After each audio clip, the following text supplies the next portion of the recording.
नमस्कार।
थोड़ा पीछे से इधर से करो।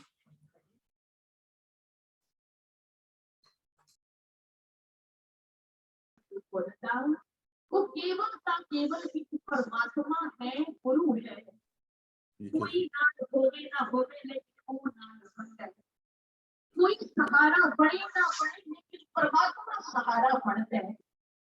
कोई ਤੁਹਾਡੇ ਅਥਰੂਆਂ ਦੀ ਕਦਰ ਕਰੇ ਨਾ ਕਰੇ लेकिन प्रभु ਤੁਹਾਡੇ ਅਥਰੂਆਂ ਦੀ ਕਦਰ ਕਰੇ।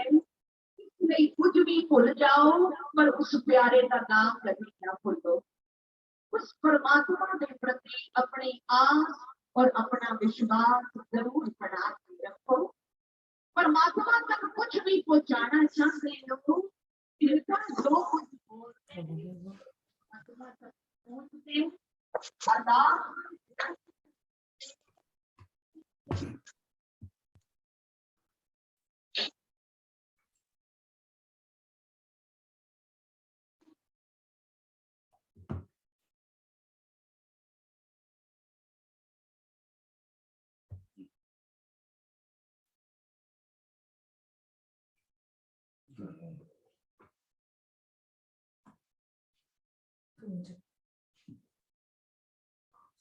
हाँ सर।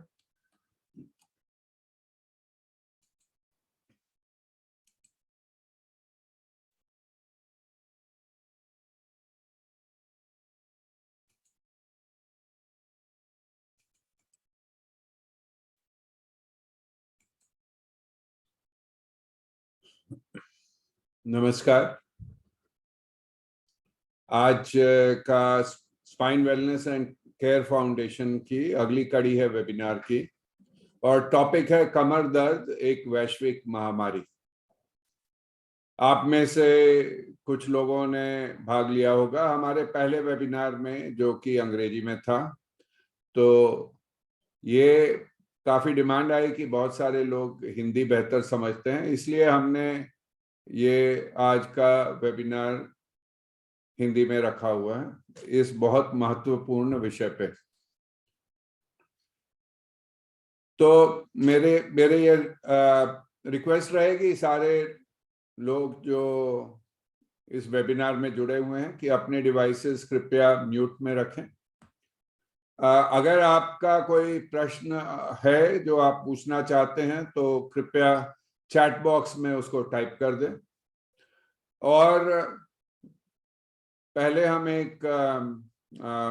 इसके बारे हम चर्चा करेंगे, कमर दर्द के बारे, और अंत में हम आपके सवालों का सारा जवाब देंगे। और उस समय अगर कोई लाइव भी पूछना चाहे कोई प्रश्न तो पूछ सकते हैं।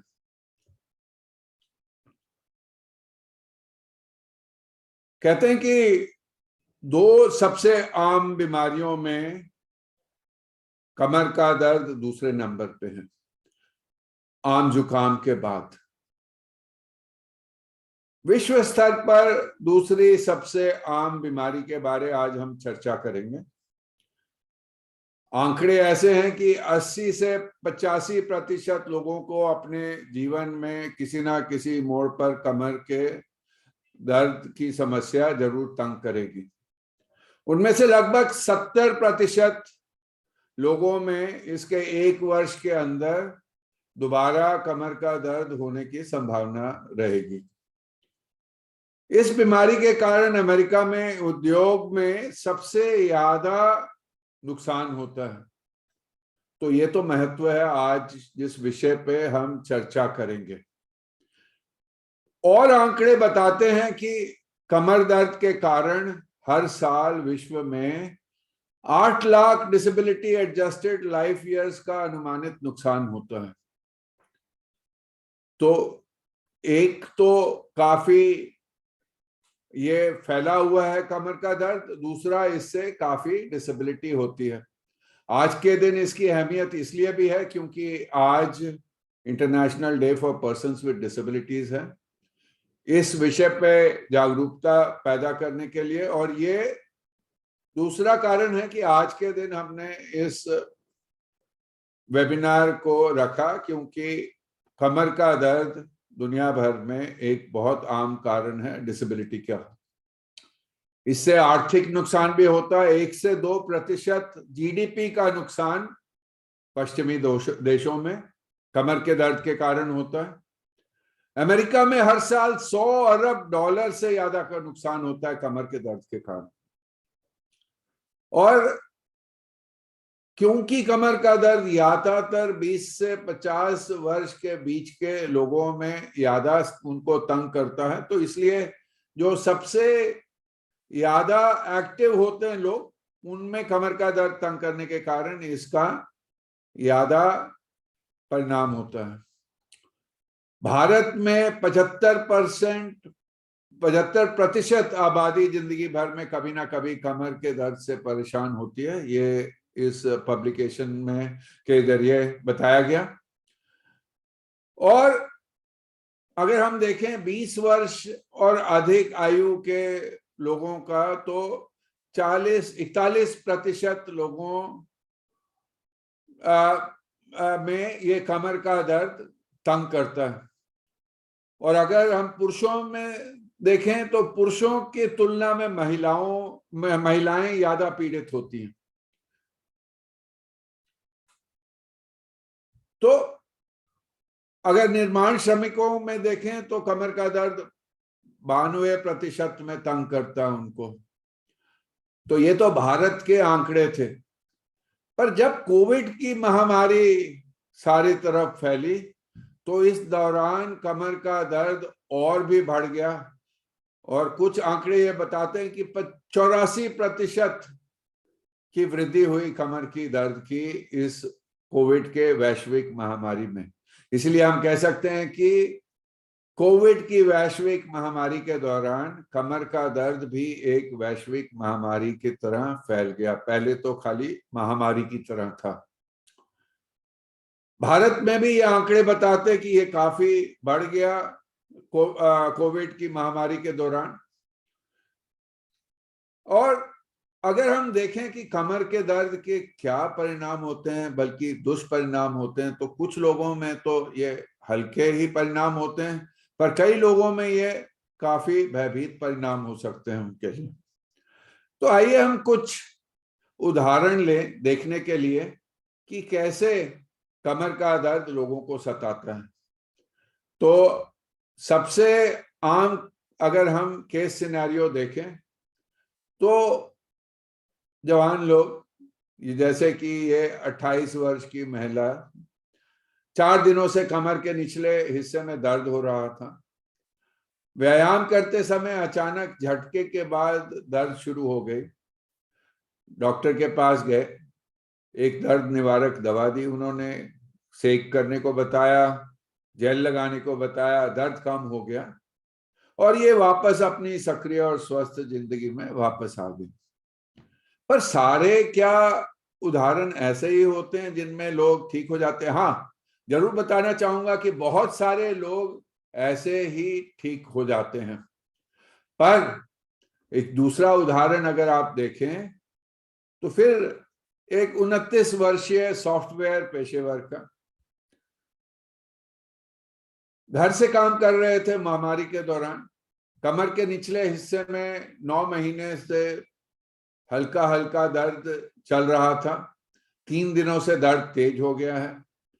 दर्द निवारक इलाज से दर्द कम हुआ है। 21 दिनों के बाद फिर से कमर का दर्द हुआ। दर्द निवारक दवा ली, 2 सप्ताह का आराम करने के बाद दर्द कम हो गया। 9 सप्ताह के बाद कमर दर्द दोबारा हुआ। दूसरे डॉक्टर के पास गए, कमर में इंजेक्शन लगवाया, दर्द कम हो गया। पर पिछले 11 महीनों में कमर दर्द उन्हें काफी परेशान कर रहा है। 32 दिनों से काम नहीं कर पा रहे, छुट्टी लेनी पड़ी और इस दौरान उन्हें बिस्तर पर आराम करने को बताया गया। हर तरह के उपचार किए, चाहे प्राकृतिक चिकित्सक, होम्योपैथिक, आयुर्वेदिक, एलोपैथिक। बहुत तनाव में है क्योंकि इनकी नौकरी दांव पर है। तो यही सोचने को लगता है कि क्या गलत हुआ इस 29 वर्षीय सॉफ्टवेयर पेशेवर के साथ।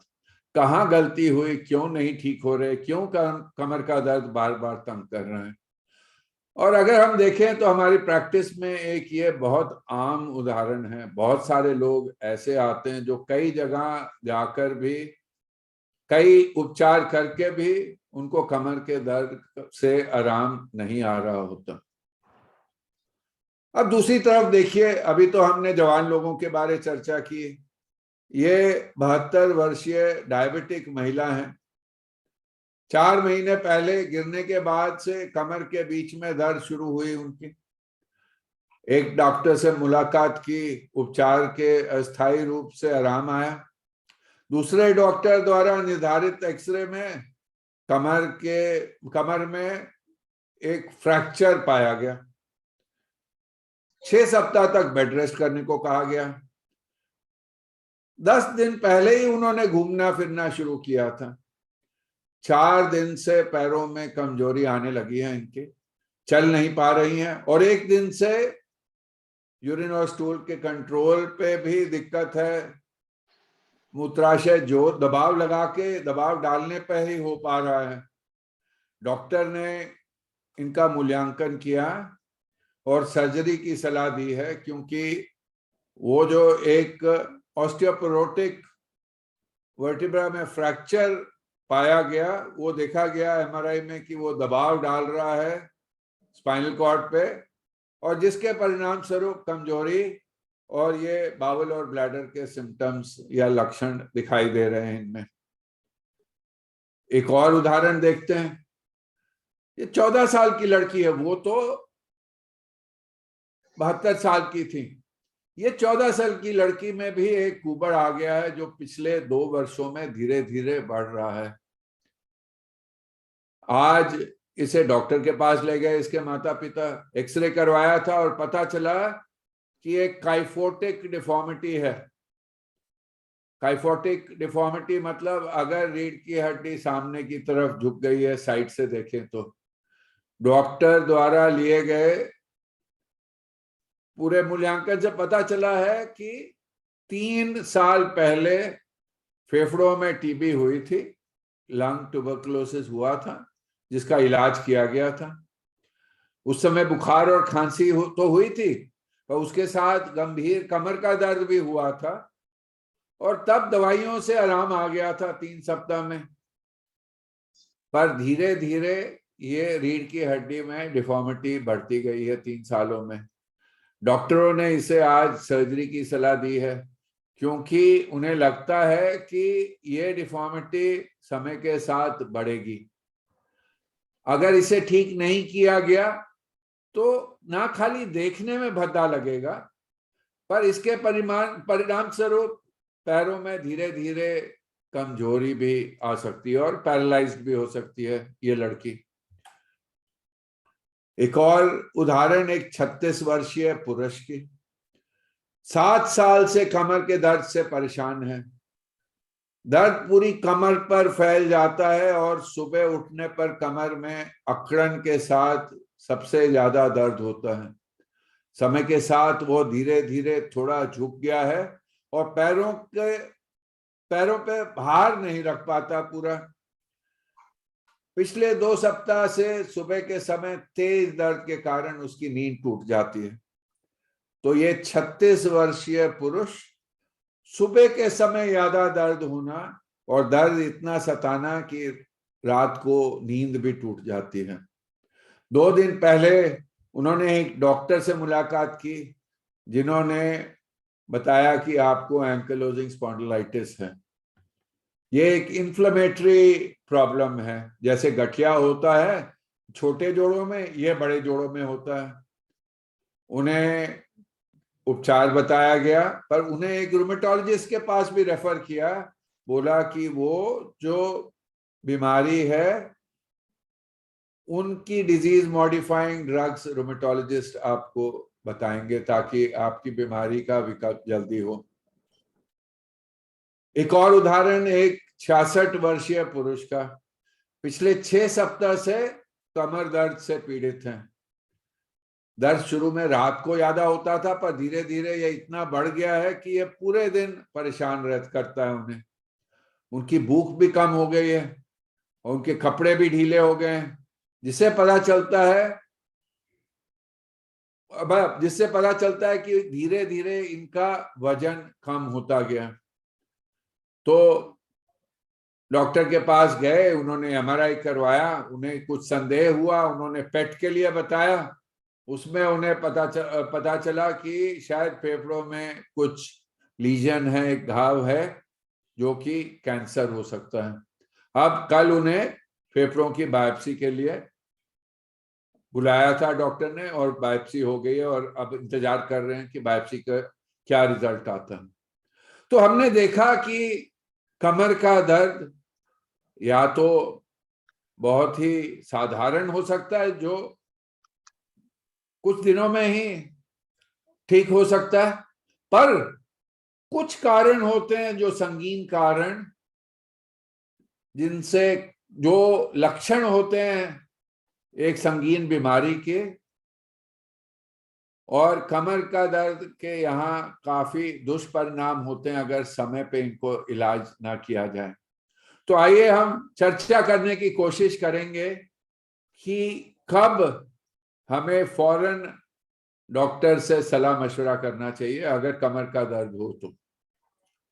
तो ये हमारे ओवरव्यू रहेगा जो आज हम चर्चा करेंगे, उसमें से कुछ चीजों पे हम बात कर चुके हैं। आइए हम एक एनाटॉमी के बारे में बात कर लें। रीढ़ की हड्डी का वर्टिब्रल कॉलम जिसे कहते हैं, इसमें 33 हड्डियां होती हैं। गर्दन या सर्वाइकल रीजन में 7 सर्वाइकल वर्टिब्रा होते हैं। पीठ में 12 थोरैसिक वर्टिब्रा होते हैं। कमर में 5 लंबर वर्टिब्रा होते हैं। उससे नीचे के सारे वर्टिब्रा जुड़े होते हैं। 5 सेक्रल वर्टिब्रा और 4 कॉक्सिजियल वर्टिब्रा। कॉक्सिक्स एक टेलबोन का रेमिनेंट है इंसान में। तो इस तरह ये 33 हड्डियां हैं। और अगर हम इसे देखें तो हर 2 वर्टिब्रा, हर 2 हड्डियों के बीच में आगे एक डिस्क होती है, पीछे एक गोल आकार की हड्डी होती है जो एक सुरंग बनाती है, जिसमें ऊपर से स्पाइनल कॉर्ड और नीचे आके नर्व्स नीचे जाती हैं। हर हड्डी पीछे नीचे की हड्डी के साथ दो जोड़ बनाती है, ऊपर की हड्डी के साथ 2 जोड़ बनाती है। और अगर हम इसमें देखें तो सामने से देखें तो चाहे रीढ़ की हड्डी सीधी होती है, पर अगर साइड से देखें तो इसमें कर्व्स होते हैं। गर्दन में आगे की तरफ सर्वाइकल लॉर्डोसिस कहते हैं इसे। पीठ में पीछे की तरफ इसे हम थोरैसिक काइफोसिस कहते हैं। कमर में आगे की तरफ जिसे हम लंबर लॉर्डोसिस कहते हैं। नीचे सेक्रल और कॉक्सिक्स वर्टिब्रा होते हैं। तो ये जो कर्व्स होते हैं ये नॉर्मल होते हैं इंसान में, और इन्हें बनाए रखना जरूरी होता है एक अच्छे पोस्चर में। अगर हम देखें तो स्पाइनल कॉर्ड के लिए रीढ़ की हड्डी एक सुरक्षित सुरंग बनाती है, और जिसमें स्पाइनल कॉर्ड ऊपर ब्रेन से, दिमाग से नीचे सुरक्षित आती है। हर लेवल पे, हर वर्टिब्रा के लेवल पे एक नर्व दाहिने तरफ, एक बाएं तरफ निकलती है, वो भी फोरामिना कहते हैं हम उससे, और शरीर के एक भाग को सप्लाई करती है। गर्दन से जो नर्व्स निकलती हैं 8, वो ऊपर मतलब दोनों हाथों में जाती है। कमर से जो नर्व्स निकलती हैं वो पैरों में जाती हैं। थोरैसिक जो वर्टिब्रा से नर्व्स निकलती हैं वो छाती में जाती हैं। अब ये भी समझना जरूरी है कि रीढ़ की हड्डी को जो सपोर्ट देते हैं वो मांसपेशियां देते हैं। पहले इंसान जानवरों की तरह 4 पैरों पे चला करता था। धीरे धीरे जब 2 पैरों पे खड़ा हुआ तो रीढ़ की हड्डी में कोई खास बदलाव नहीं आया। उनके मांसपेशियां इतने मजबूत हो गए कि उसे 4 पैरों से 2 पैरों पे खड़ा कर सके, और जब 2 पैरों पे आ जाए तो ऊपर का वजन भी तो रीढ़ की हड्डी से ही नीचे जाता है ना। पहले जो 4 पैरों से नीचे चले जाता था, अब वो पीठ और कमर से नीचे पैरों में जाता है। तो एक तरह से एक बायोमैकेनिकल डिसएडवांटेज है जब इंसान 2 पैरों पे खड़ा हुआ, कमर पे बोझ बढ़ा, पर मांसपेशियां इतने मजबूत हो गए कि ऊपर का वजन सह सके और 4 पैरों से 2 पैरों पे खड़ा रख सके। तो ये समझना बहुत जरूरी है कि मजबूत मांसपेशियां रखना बहुत जरूरी है। अगर ये कमजोर हो जाएं तो कमर के बहुत सारी बीमारियां जल्दी पकड़ सकती हैं। तो कमर के दर्द के कारण होते हैं, कुछ तो मैकेनिकल होते हैं, कुछ नॉन मैकेनिकल कारण होते हैं, न्यूरोजेनिक कारण होते हैं, और अंगों से और ऑर्गन से कई बार कमर का दर्द आता है। जैसे अगर पित्त की थैली पे कुछ हो तो भी कमर में दर्द आ जाएगा, स्प्लीन से हो तो भी कमर में दर्द हो सकता है। वेसल्स से वैस्कुलर कारण भी होते हैं कमर के दर्द के, और साइकोजेनिक कारण भी होते हैं कमर के दर्द के। तो सबसे कॉमन जो होते हैं वो मैकेनिकल या यांत्रिक कारण, और उनमें सबसे मतलब ज्यादा देखा जाता है स्ट्रेन या स्प्रेन, है ना। जैसे कि चलते चलते अगर नीचे एंकल में स्प्रेन हो जाता है, तो उसी तरह कमर में भी अगर लिगामेंट्स पे स्ट्रेन आए, मांसपेशियों पे स्ट्रेन आए, तो ये सबसे आम कारण है कमर के दर्द का। पर कभी कभी हमने शायद चर्चा नहीं की, पर जो हड्डियां होती हैं वर्टिब्रा, उनके बीच में जो डिस्क की बात की थी, वो डिस्क जेली डोनट की तरह होती है। बीच में जेली, आसपास फाइबर्स होते हैं, और जैसे आप देख रहे हैं कई बार ये अंदर की जेली पीछे फाइबर्स में से निकल के पीछे की तरफ सरकने से नसों पे दबाव आने लगता है, और इसके कारण वो नस पे दबाव आने के कारण दर्द जहां जहां नर्व जा रही है वहां वहां फैलना लगेगा। अगर गर्दन में ये डिस्क सरकती है तो दर्द हाथों में फैलता है। अगर ये कमर में दर्द डिस्क सरकती है तो दर्द पैरों में फैलता है। आपने सुना होगा ना, सियाटिका हो गया। तो अगर दर्द ऐसे गर्दन या कमर से हाथ या पैर में फैले तो इसका एक कारण प्रोलैप्स इंटरवर्टिब्रल डिस्क हो सकता है। और कारणों में जैसे उम्र के बदलाव होते हैं, तो उसी तरह रीढ़ की हड्डी में भी बदलाव होते हैं, डिस्क में होते हैं। डिस्क में बदलाव होते हैं तो डिस्क जो शॉकर का काम करती है वो ठीक काम नहीं कर पाती, तो उससे पीछे जोड़ों पे तनाव आने लगता है, जोड़ों में बदलाव आने लगता है। जैसे घुटने में उम्र के बदलाव आते हैं तो बाकी जोड़ों में भी उम्र के बदलाव आने से, ये सारे जो उम्र के बदलाव हैं, इनको शायद आप यादा जानते हैं स्पॉन्डिलाइटिस के नाम से। उसी तरह उम्र के बदलाव जब होते हैं तो उससे जो वो सुरंग है जहां पे नसें नीचे आ रही हैं,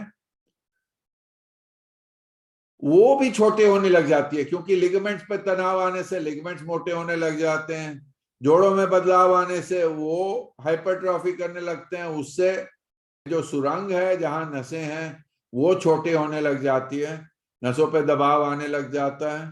इसे हम लंबर कैनाल स्टेनोसिस कहते हैं। अगर जो जोड़ है पीछे, फेसेट जॉइंट कहते हैं, अगर वो उनमें कोई डिफेक्ट आ जाए तो एक हड्डी दूसरे पे सामने सरकने लग जाती है, और इसे हम स्पॉन्डिलोलिस्थेसिस कहते हैं।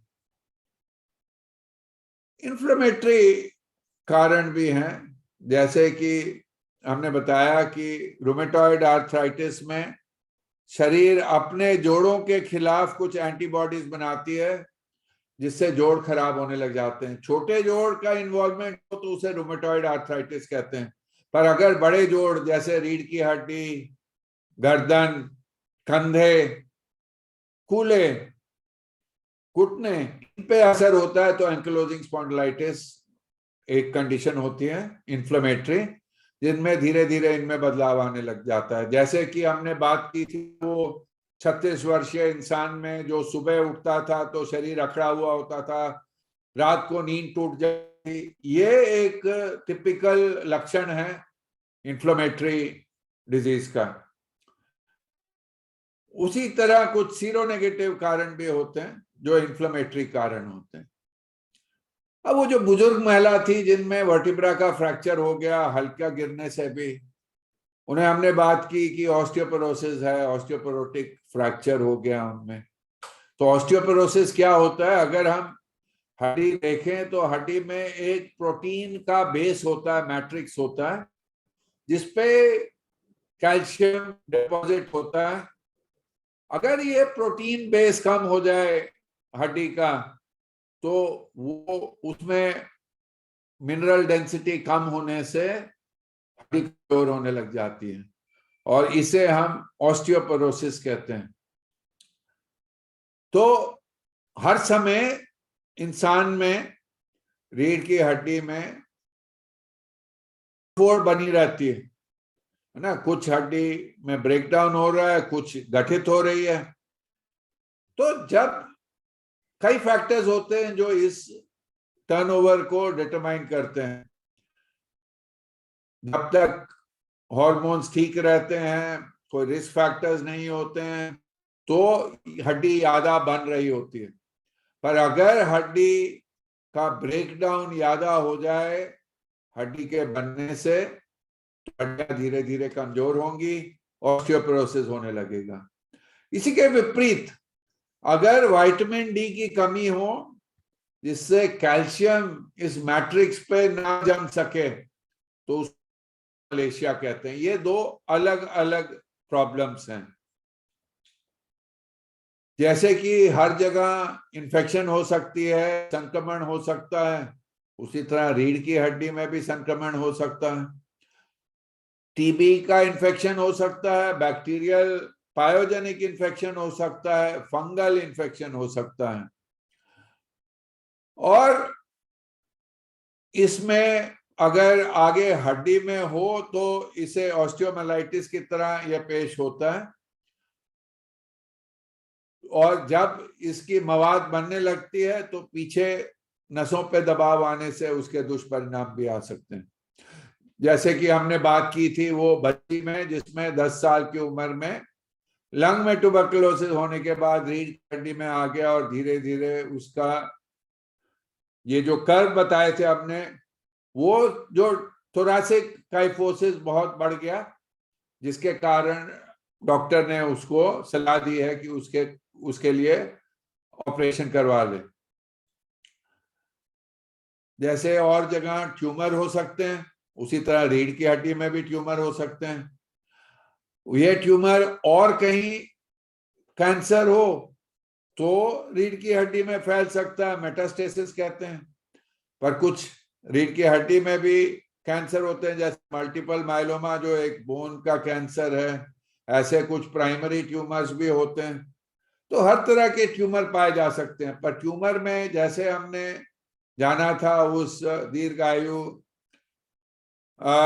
मर्द में, जिसमें रात को दर्द ज्यादा सता रही थी, डॉक्टर ने पेट किया तो लंग में कैंसर देखा जो कि रीढ़ की हड्डी में फैला हुआ था। तो अगर हम देखें तरह तरह के कारणों से रीढ़ की हड्डी में इफेक्ट हो सकता है और कमर का दर्द हो सकता है। पर सबसे आम कारण जो है वो मैकेनिकल कारण है कमर के दर्द के। सब कुछ प्रीडिस्पोजिंग फैक्टर्स होते हैं जिसके कारण ये कमर का दर्द एक महामारी की तरह आजकल फैला हुआ है। तो एक कारण तो है जो हमारी सेडेंटरी लाइफस्टाइल्स, आसीन जीवन शैली, जिससे अगर रोजमर्रा की जिंदगी में अगर एक्सरसाइजेस ना हो तो मांसपेशियां कमजोर हो जाते हैं और उसके कारण कमर का दर्द होने के चांस बढ़ जाते हैं। आप सोचिए 70-80 साल पहले जीवन शैली कैसे होती थी। लोग खेत में काम करते थे, जानवर देखे, पैदल चले, महिलाएं कुएं पे गई, खेत में गई, जानवरों को देखा, चक्की पीसी, लिपा पोती की, कपड़े धोए, बर्तन मांजे। तो रोजमर्रा की जिंदगी में ही एक्सरसाइजेस हो जाती थी और उससे मांसपेशियां मजबूत रहते थे। पर आज की जीवन शैली देखिए, बिल्कुल विपरीत है। तो जब तक अलग से हम एक्सरसाइजेस ना जोड़ें, मांसपेशियां कमजोर होने का चांस बढ़ जाता है और उससे कमर के दर्द होने के चांस बढ़ जाते हैं। गलत मुद्रा भी एक बहुत आम कारण है जिसके कारण कमर का दर्द एक महामारी की तरह फैला हुआ है और वैश्विक महामारी की तरह फैला हुआ है। तो अगर आप ठीक पोस्चर में, ठीक मुद्रा में बैठते हैं तो वो कर्व्स जो हमने बात की है वो बने रहते हैं। पर अगर आप गलत तरीके में सोफे में या कुर्सी में बैठें या बिस्तर में लेटें तो वो कर्व्स ना खाली ऑब्लिटरेट होते हैं, एग्जैजरेट हो जाते हैं और उससे जो मसल्स और लिगामेंट्स होते हैं उन पे काफी तनाव आने लगता है, जिसके कारण कमर का दर्द या गर्दन का दर्द तंग करने लगता है। मोटापा भी एक कारण है जो प्रीडिस्पोज करता है कमर के दर्द को। अगर वजन ज्यादा हो तो रीढ़ की हड्डी पर जोर ज्यादा पड़ता है और वैसे भी वजन ज्यादा होने से आगे पेट में ज्यादा फैट डिपॉजिट होने से, सेंटर ऑफ ग्रेविटी आगे को बढ़ने से, सारा जोर आगे की तरफ पड़ने से कमर पे तनाव बढ़ता जाता है। अब आप कहेंगे कि गर्भावस्था से कैसे प्रीडिस्पोज होता है कमर का दर्द। गर्भावस्था में सारे मांसपेशियां फूल जाते हैं, आपको पता है।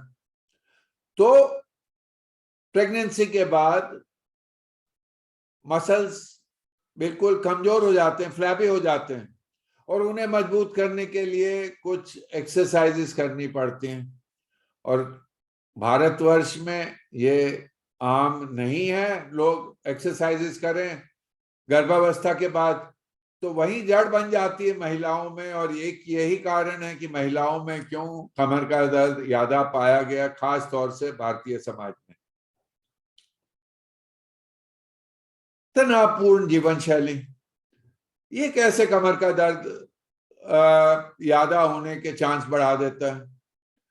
तो दर्द सहने की का थ्रेशोल्ड कम हो जाता है अगर दिमाग शांत ना हो तो।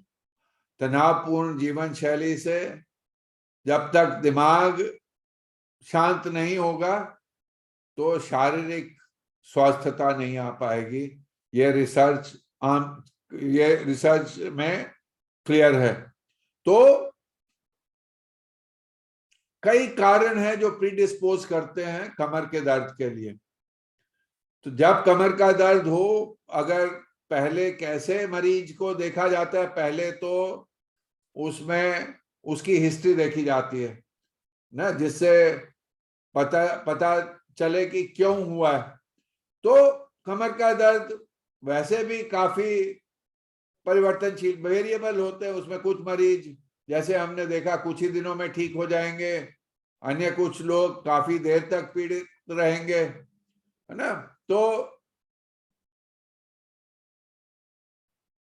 ज्यादातर थोड़े समय के लिए ही चलता है, पर और 3 महीने में 75% तक लोग ठीक हो सकते हैं। पर जैसे कि हमने पहले भी चर्चा की, 70% लोगों में कमर का दर्द दोबारा होने के चांस रहते हैं। तो इसलिए यह बहुत जरूरी है कि ना खाली कमर के दर्द का इलाज करें, कमर का दर्द दोबारा होने के चांस भी कम करें। तो कमर के दर्द के इलाज के लिए पहले तो कारण जांचने की कोशिश करें। उसके लिए पहले तो एक पूरी हिस्ट्री लेते हैं, पुराना रिकॉर्ड क्या है बीमारी का, ठीक है। एक अच्छी तरह मूल्यांकन, शारीरिक मूल्यांकन करते हैं और फिर एक डायग्नोसिस में, प्रोविजनल डायग्नोसिस पे पहुंचते हैं।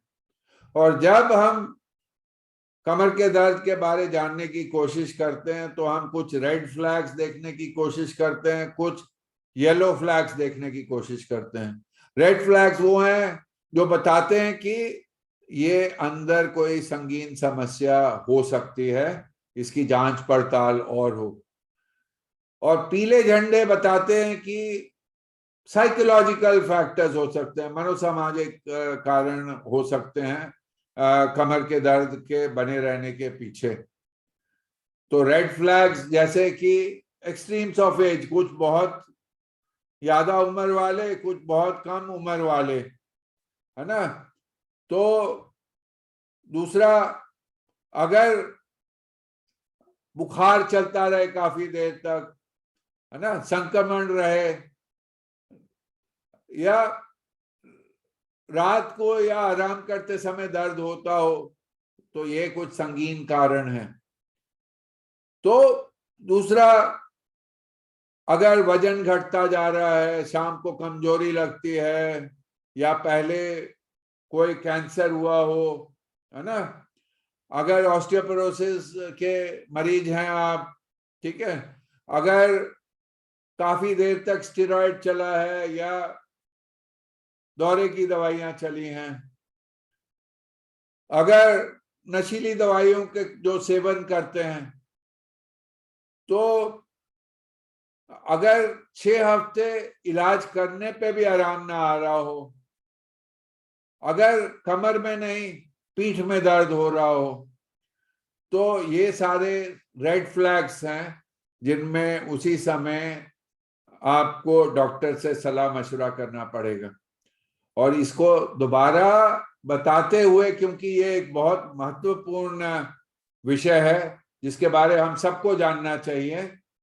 अगर बुखार आता है, पेशाब और स्टूल के कंट्रोल में दिक्कत आती है, अगर बगैर किसी कारण फ्रैक्चर हो जाता है, ज्यादा चोट नहीं लगी फिर भी फ्रैक्चर हो गया, अगर कैंसर का रिकॉर्ड है, अगर स्टेरॉइड्स लंबे चले हों, अगर ड्रग्स कोई लेता हो, अगर बहुत तेज दर्द हो और पूरा इलाज करने पे भी आराम ना आ रहा हो, तो जरूर उसी वक्त डॉक्टर से सलाह मशवरा करने की कोशिश करें।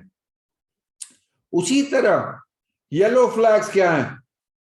कुछ बिहेवियरल प्रॉब्लम्स, कुछ ऑक्यूपेशनल, कुछ सोशल, कुछ बिलीव्स। जैसे कि डिप्रेशन के मरीजों में कमर का दर्द उभर के निकलेगा कई बार, मतलब जो होते ही है वहां पे कोई कारण होता है कमर का दर्द, पर बर्दाश्त करने की शक्ति करने में वही दर्द बहुत ज्यादा लगने लगता है, जो कि अगर डिप्रेशन ना हो तो शायद नोट भी नहीं कर रहे आप। तो उसी तरह अगर आप एंक्शस रहते हैं तो भी ये दिक्कत आपको, मतलब ये ज्यादा बढ़ के दिक्कत महसूस हो सकती है। तो पहले एक शारीरिक मूल्यांकन किया जाता है जिसमें पता चलता है कि और कोई नॉन मैकेनिकल या विसरल कॉज तो नहीं है, मतलब किसी दूसरे अंग से तो नहीं आ रहा दर्द। फिर देखा जाता है कि कहाँ से दर्द आने की संभावना है, उसको लोकलाइज किया जाता है, और फिर देखा जाता है कि ये दर्द कहीं फैल तो नहीं रहा। फिर न्यूरोलॉजिकल एवैल्यूएशन में देखा जाता है कि कहीं कोई संगीन कारण तो नहीं, कहीं कोई इतनी तो बड़ी नहीं हुई दिक्कत जिसमें आपको फौरन इलाज की जरूरत हो। रीढ़ की हड्डी में एक ही ऐसी इमरजेंसी होती है जिसको कहते हैं कॉडा इक्वाइना सिंड्रोम। वहीं पे वही नसें हैं जो पेशाब और स्टूल के कंट्रोल के लिए जा रही हैं। अगर उन पे दबाव के कारण पेशाब और स्टूल के कंट्रोल में दिक्कत होती है, पेशाब जोर लगा के करना पड़ रहा हो या कंट्रोल नहीं हो रहा, अपने आप निकल रहा है, उसी तरह बाउल मूवमेंट अपने आप हो रही है, कंट्रोल नहीं कर पा रहे, तो ये सारे रेड फ्लैग्स हैं जिसमें हम फौरन हमें इलाज की जरूरत है। तो फिर हम एक डायग्नोस्टिक एवैल्यूएशन भी करते हैं लेबोरेटरी के टेस्ट होते हैं जिसमें ये पता चलता है कि कोई नॉन मैकेनिकल कारण तो नहीं है या दूसरे अंगों के कारण दिक्कत तो नहीं है। आमतौर से ब्लड टेस्ट जैसे CBC, CRP, ESR, calcium, vitamin D, ऐसे कुछ टेस्ट करके देखा जाता है कि कोई दूसरा कारण तो नहीं। बाकी आपको पता है कि कई बार रेडियोग्राफिक इमेजिंग की जाती है, पर अगर रेड फ्लैग्स ना हो और 4 से 6 सप्ताह से कम ही हुआ है अभी दर्द को, आपके जो कंजर्वेटिव आपने इलाज शुरू किया है, तो जरूरी नहीं है कि आप रेडियोग्राफिक इमेजिंग पे जाएं। रेडियोग्राफिक मूल्यांकन में एक्सरे, सीटी स्कैन, एमआरआई वगैरह सारे हैं। एक्सरे में आसानी से, क्योंकि ये उपलब्ध होता है और इससे काफी हमें अच्छी इंफॉर्मेशन मिलती है कि क्या कारण हो सकते हैं, और ये एक आम डायग्नोस्टिक टेस्ट है। पर एक्सरे एक 3 डायमेंशनल पिक्चर नहीं दिखा सकता जो कि एक सीटी स्कैन दिखा सकता है, और इसमें जो बोनी आर्किटेक्चर बेहतर दिखेगा, जबकि एमआरआई में सॉफ्ट टिश्यूज जैसे कि नस कहाँ दब रही है, स्पाइनल कॉर्ड पे क्या दबाव है, ये सारा और अच्छा उभर के आता है और एक 3 डायमेंशनल पिक्चर ले सकते हैं। जैसे कि यहाँ आप देख रहे हैं कि कैसे ये नस पे दबाव के कारण, डिस्क पीछे सरकने के कारण नस पे दबाव आ रहा है। ठीक है, तो आप उसको ना खाली ऊपर से नीचे काट के देख सकते हैं, आगे से पीछे काट के भी एक्सियल सेक्शन भी देख सकते हैं, और बहुत सारी बीमारियों के बारे इसमें बहुत अच्छी जानकारी मिलती है। कोई इन्फेक्शन तो नहीं है, कोई ट्यूमर तो नहीं है, इन्फ्लेमेटरी पेन तो नहीं है, कोई वर्टिब्रल इन्वॉल्वमेंट कैसी है, तो ये सारी इंफॉर्मेशन एमआरआई में मिलती है और एक ये इन्वेस्टिगेशन ऑफ चॉइस हो जाता है। अगर लगे कि हड्डियां कमजोर है तो एक डेक्सा स्कैन करवाते हैं हम, जिससे पता चलता है कि हड्डियां आपकी उम्र के लिए जैसे जितनी मजबूत होनी चाहिए उससे ज्यादा कमजोर तो नहीं है। पेट स्कैन के बारे में बात की हमने। पेट एक होल बॉडी सीटी स्कैन की तरह है, जिसमें अगर जैसे कि ट्यूमर हो तो कहाँ से आ रहा है और कहाँ कहाँ फैला हुआ है, ये सारी इंफॉर्मेशन अच्छी तरह मिल जाती है। पर यह भी समझना बहुत जरूरी है, कई बार मरीज आते हैं हमारे पास ये एमआरआई लेके, ये मेरे भाई को ये दिक्कत है, बताइए क्या इलाज होगा। नहीं, पहले आप लक्षण बताइए, क्योंकि इलाज इंसान का होता है, लक्षण का होता है, एमआरआई का नहीं होता। और अगर आप 100 नॉर्मल इंसानों का भी अगर एमआरआई कराएंगे तो उसमें काफी बदलाव दिखेंगे, है ना। तो 40% लोगों में बदलाव दिखेंगे, तो उनका इलाज नहीं शुरू करना जब तक वो लक्षण के साथ कोरिलेट नहीं कर पा रहे आप। तो इलाज जब करते हैं तो दर्द का इलाज करते हैं और वजह का इलाज भी करते हैं, क्या कारण है वो भी आपने देखना है, वो भी हटाना है, ताकि दोबारा होने की संभावना कम कर सके। और 95 से 75% लोगों में कंजर्वेटिव इलाज से, उपचार से ही आराम आ जाता है। अब अगर पहले कहा जाता था कमर का दर्द है तो बिस्तर पे लेट जाइए, बेड रेस्ट कर लीजिए, पर ये पूरा देखा गया कि अगर ज्यादा आराम करते हैं तो उससे मांसपेशियां और कमजोर हो जाते हैं और दर्द लंबा बने रहने का चांस बढ़ जाता है। तो ये एक तरह से मिथ्या है कि कमर के दर्द के लिए बेड रेस्ट जरूरी होता है। अगर सारे इलाजों को देखें तो 2 तरह के इलाज हैं, ठीक है, कुछ प्रमाणित, कुछ अप्रमाणित, प्रूवन ट्रीटमेंट, अनप्रूवन ट्रीटमेंट। प्रमाणित वो जो बीमारी के नेचुरल हिस्ट्री, ठीक है, को बदल देगा। अप्रमाणित जो अस्थायी राहत प्रदान करेगा, लेकिन लंबा असर नहीं रहेगा, प्राकृतिक मार्ग नहीं बदलेगा, नेचुरल हिस्ट्री नहीं बदलेगी। तो अप्रमाणित उपचार में मैनिपुलेशन है, जैसे मसाज या मालिश है, गरम या बर्फ का सेक है, डीप हीट थेरेपी, जैसे कि कई तंत्र होते हैं फिजियोथेरेपिस्ट के पास, diathermy, microwave diathermy, laser therapy, ultrasonic therapy, ये टेंस थेरेपी और ट्रैक्शन। बाकी जो कॉर्सेट भी लगाते हैं, ब्रेस लगाते हैं, वो भी एक अप्रमाणित उपचार है। एक्यूप्रेशर है ना, जो दवाइयां, जो फार्माकोलॉजिकल ड्रग्स हैं या दवाइयां हैं, जैसे कि एसिटामिनोफेन, एनसेड्स, ठीक है, ट्रामाडोल और ओपियाइड्स, प्रीगैबलिन, गाबापेंटिन। इनमें प्रीगैबलिन और गाबापेंटिन जनरली अगर नर्व का पेन हो, नस का दर्द हो, वहां उसका सेवन करते हैं, और बाकी कमर के दर्द के लिए हैं। अगर इंजेक्शन लगा के नसों के आसपास दवाई भी डालते हैं, अगर कंजर्वेटिव ट्रीटमेंट से आराम ना आ रहा हो, तो वो भी एक अप्रमाणित उपचार है। लंबी नेचुरल हिस्ट्री नहीं बदलता, खाली टेम्पररी रिलीफ देगा। जो प्रमाणित उपचार हैं, जो प्रूवन ट्रीटमेंट्स हैं, उसमें एजुकेशन, मरीज की शिक्षा। आप, क्योंकि हमने जाना कि खाली कमर के दर्द का उपचार नहीं करना, हमें कारण, प्रीडिस्पोजिंग फैक्टर्स भी हटाने हैं।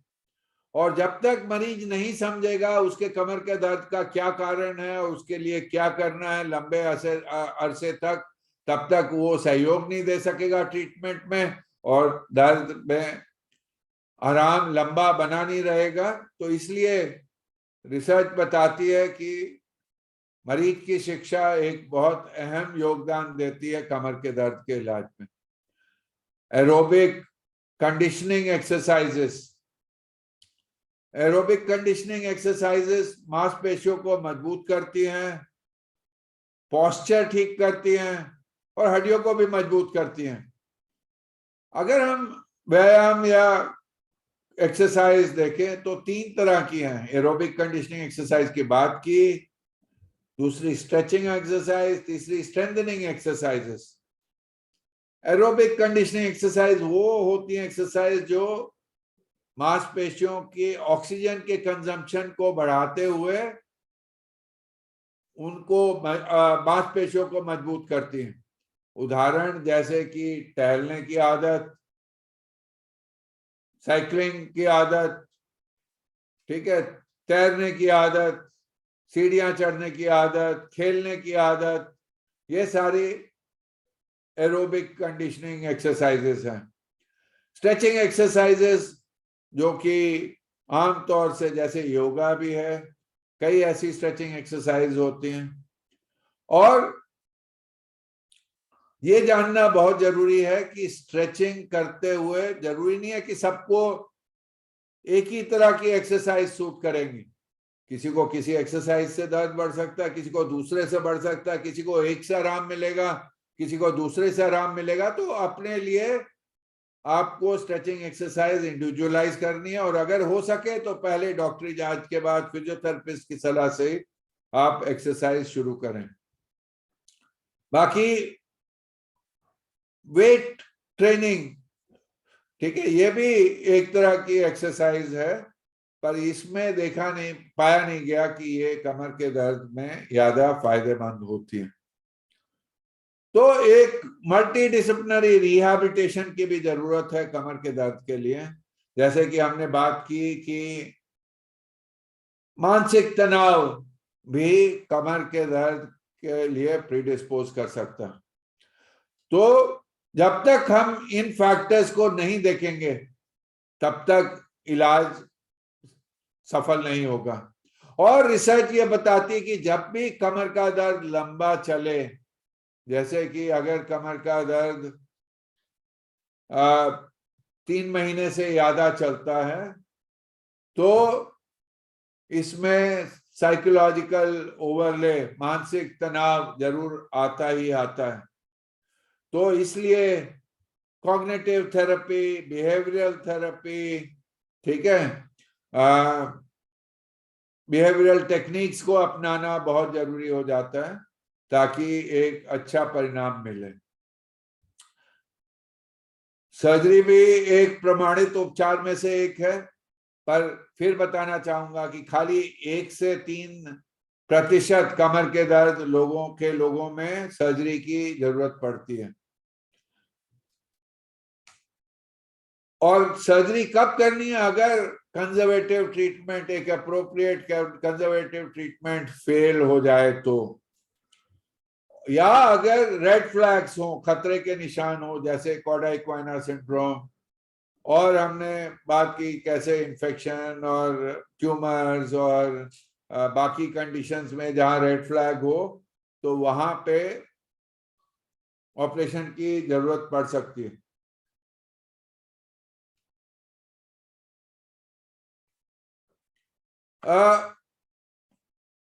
नॉन स्पेसिफिक बैक पेन जैसे होता है, मैकेनिकल बैक पेन, इनमें सर्जरी की जरूरत होती नहीं है।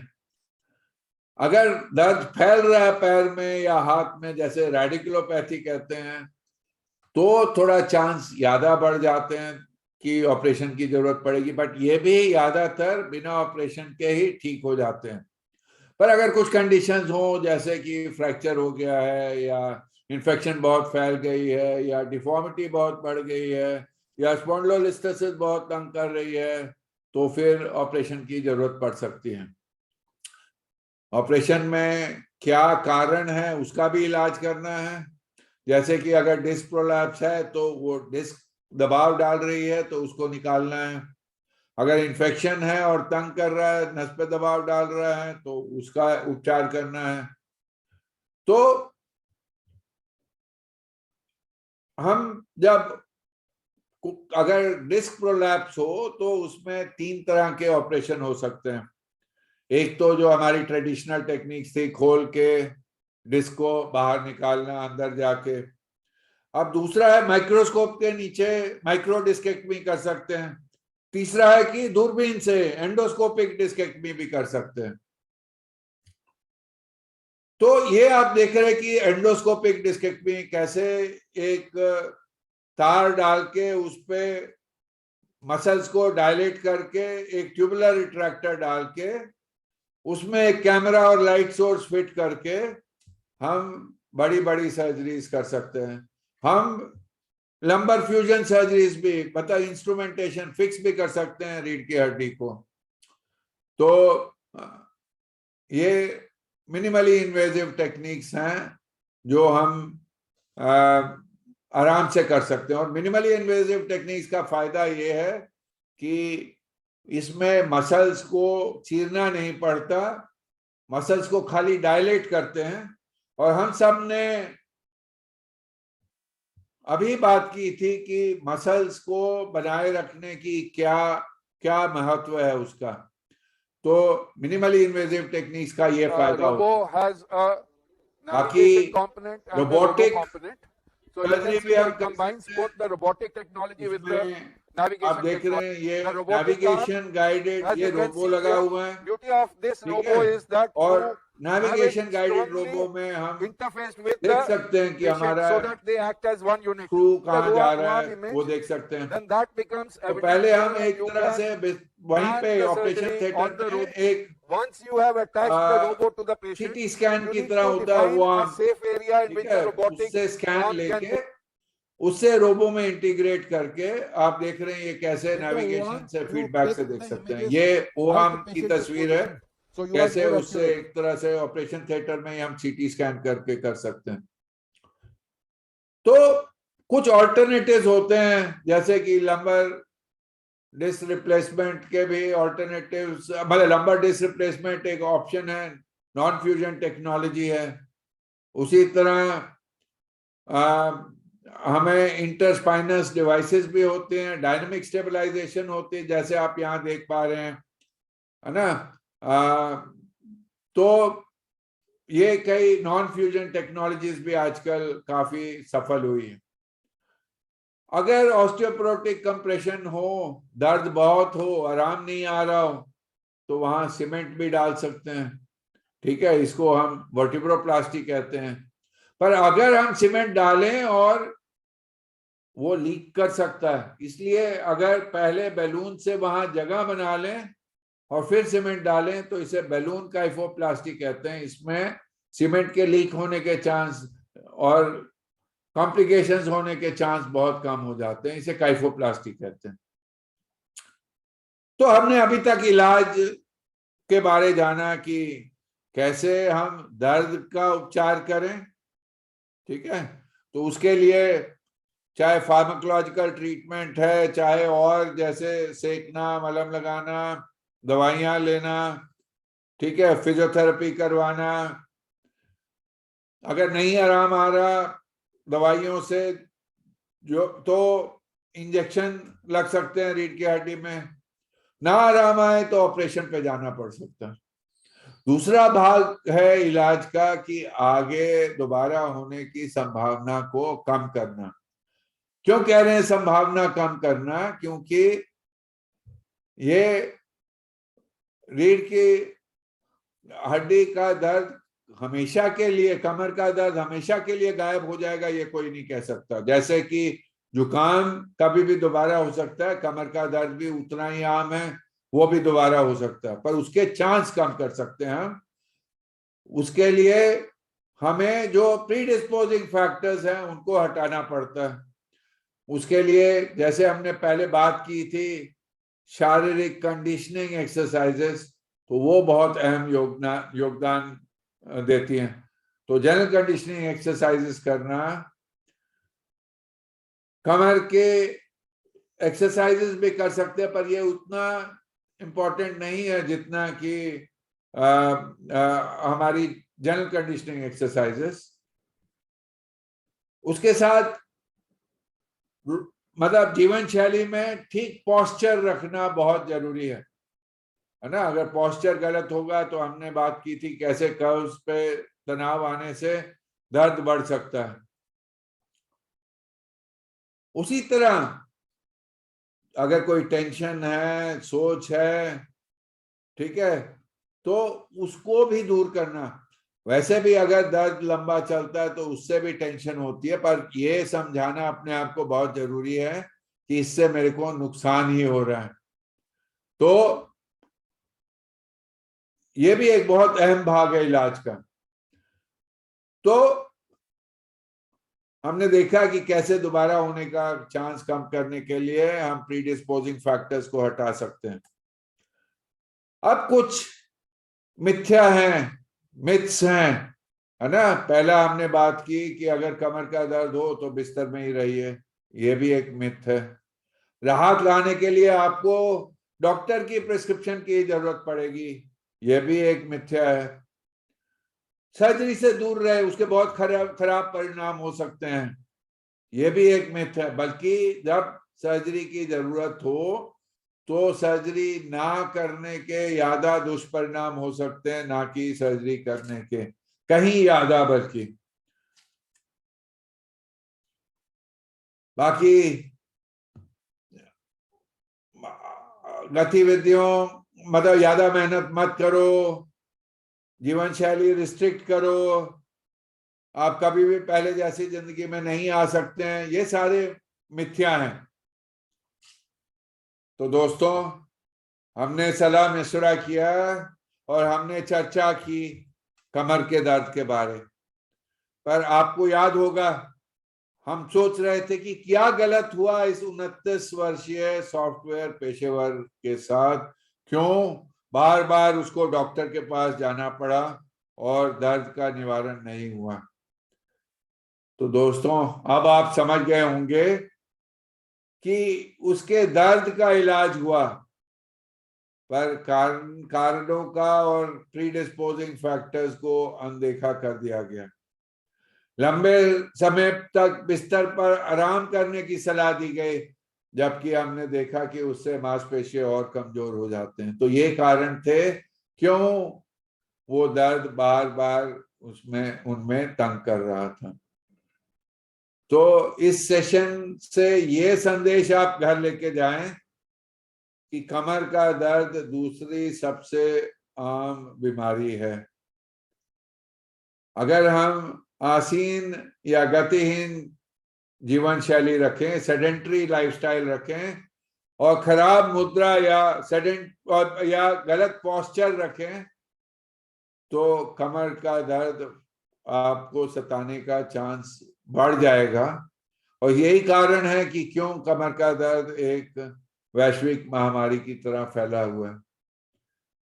3 महीने में 75% मरीज अपने आप ठीक हो जाएंगे। मरीज को न केवल दर्द बल्कि कारण का भी इलाज करना चाहिए और किसी भी पूर्व निर्धारित कारकों को दूर करने का प्रयास करना चाहिए। केवल 1 से 3% कमर की समस्याओं के लिए सर्जरी की आवश्यकता होती है। जनरल कंडीशनिंग एक्सरसाइजेज और अच्छा पोस्चर, उचित मुद्रा से हम एक अच्छी जीवन शैली रख सकते हैं और उससे कमर के दर्द का होने का चांस कम हो जाता है। तो अगर आप और कमर से संबंधित समस्याओं के बारे में जानकारी लेना चाहते हैं तो आप इस वेबसाइट पे www.spinewellnesscarefoundation.in इस वेबसाइट पे जाएं तो इसमें कई वीडियो भी हैं और काफी इंफॉर्मेशन है। जो हमने चर्चा की ये भी आपको मिल जाएगा। दोबारा सुनना चाहेंगे तो इसका भी आपको लिंक मिल जाएगा।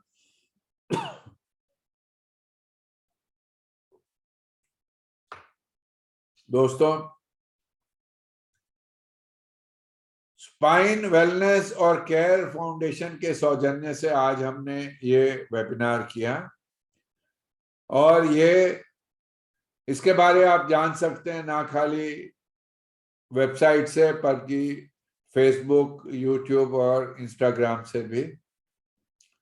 भारत में कमर की और रीढ़ की बीमारियों से पीड़ित लोगों के कल्याण के लिए इस फाउंडेशन की स्थापना की गई थी। ये एक एनजीओ है, नॉट फॉर प्रॉफिट ऑर्गेनाइजेशन है और हम इन लोगों को एम्पावर कर सकें, उनको अपॉर्चुनिटीज दिला सकें, इसी के लिए काम करते हैं। तो ना खाली उनको चिकित्सा में मदद करते हैं, पुनर्वास में मदद करते हैं, व्यावसायिक, मनोरंजक और सामाजिक सहायता भी प्रदान करते हैं। तो अगर आप जानते हैं किसी को जिसको इसकी जरूरत हो तो जरूर उनको बताएं कि हमसे संपर्क करें। कैसे संपर्क करें ताकि हम उनकी मदद कर सकें। तो इस वेबसाइट के पे भी कमर दर्द पर निर्देशात्मक वीडियो उपलब्ध हैं।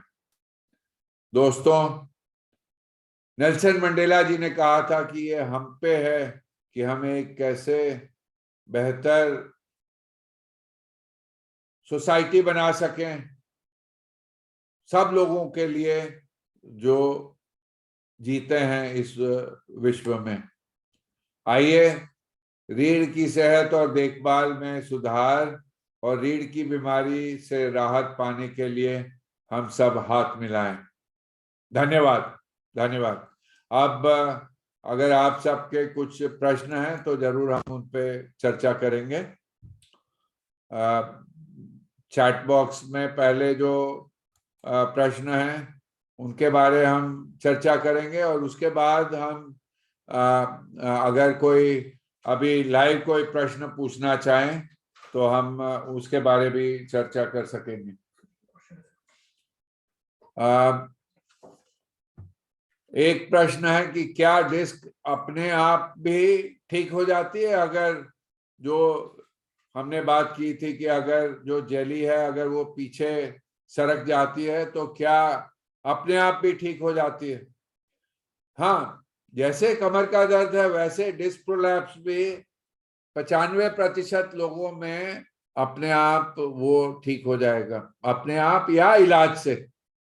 ठीक है, तो बहुत सारे तो अपने आप भी ठीक हो जाएंगे, बट अक्सर डिस्क प्रोलैप्स में डॉक्टर से आपको दवाइयों की जरूरत पड़ेगी, फिजियोथेरेपी की जरूरत पड़ेगी, और अगर से एक मलहम दवाई फिजियोथेरेपी से ना आराम आ रहा हो तो इंजेक्शन भी लग सकते हैं, और डिस्क प्रोलैप्स अगर हो तो वो इंजेक्शन ऑपरेशन थिएटर में नर्व के आसपास इमेज गाइडेंस में दिए जाते हैं, तो उनसे भी आराम आने का अच्छा चांस होता है।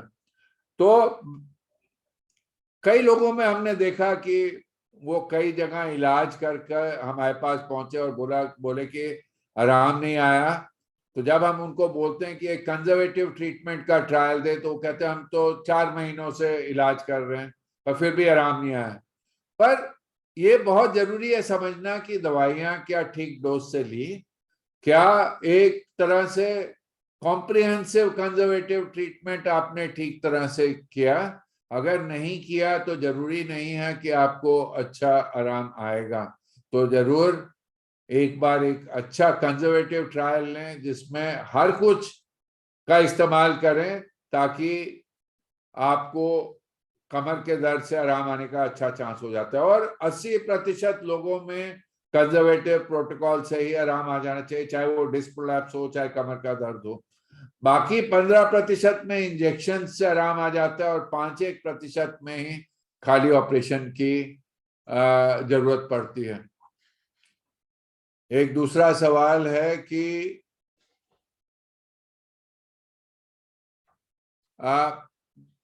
इनकी सर्जरी हुई थी जिसमें उनकी रीढ़ की हड्डी में एनेस्थीसिया दिया गया था, और जब लगाया गया था तो उनको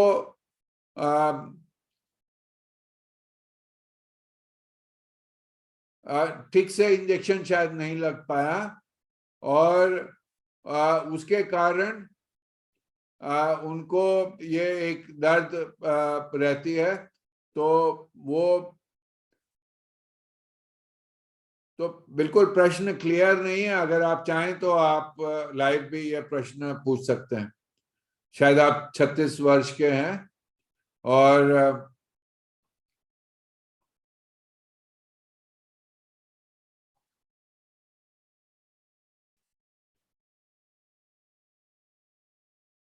ये पूछ रहे क्या इंजेक्शन गलत लगा था, या मतलब क्यों इतनी देर से आराम नहीं आ रहा। देखिए, मतलब गलत लगा या ठीक लगा ये कहना तो बड़ा मुश्किल है।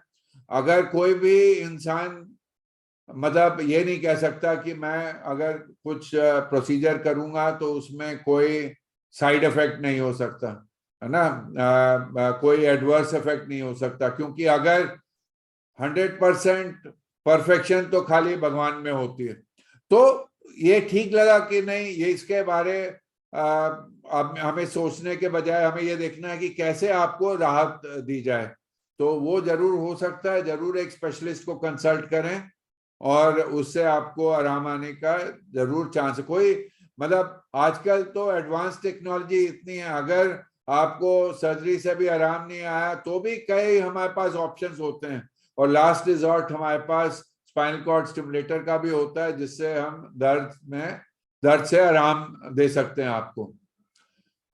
For an 80 plus aged person who has been suffering from back pain regularly, would you advise daily hot pack treatment at night, as also putting a small pillow under the pain area while going to sleep? So this question has been asked by Shiv Verma. Shiv Verma जी मेरे एक uncle की तरह ही हैं, तो उनको मैं जरूर बताना चाहूंगा कि सेक से अगर आपको दर्द में आराम आता है तो आप जरूर कर सकते हैं। आप बर्फ का सेक भी देख सकते हैं, गर्म सेक भी देख सकते हैं। कुछ लोगों को गर्म सेक से ज्यादा आराम आएगा, कुछ लोगों को बर्फ के सेक से ज्यादा आराम आएगा।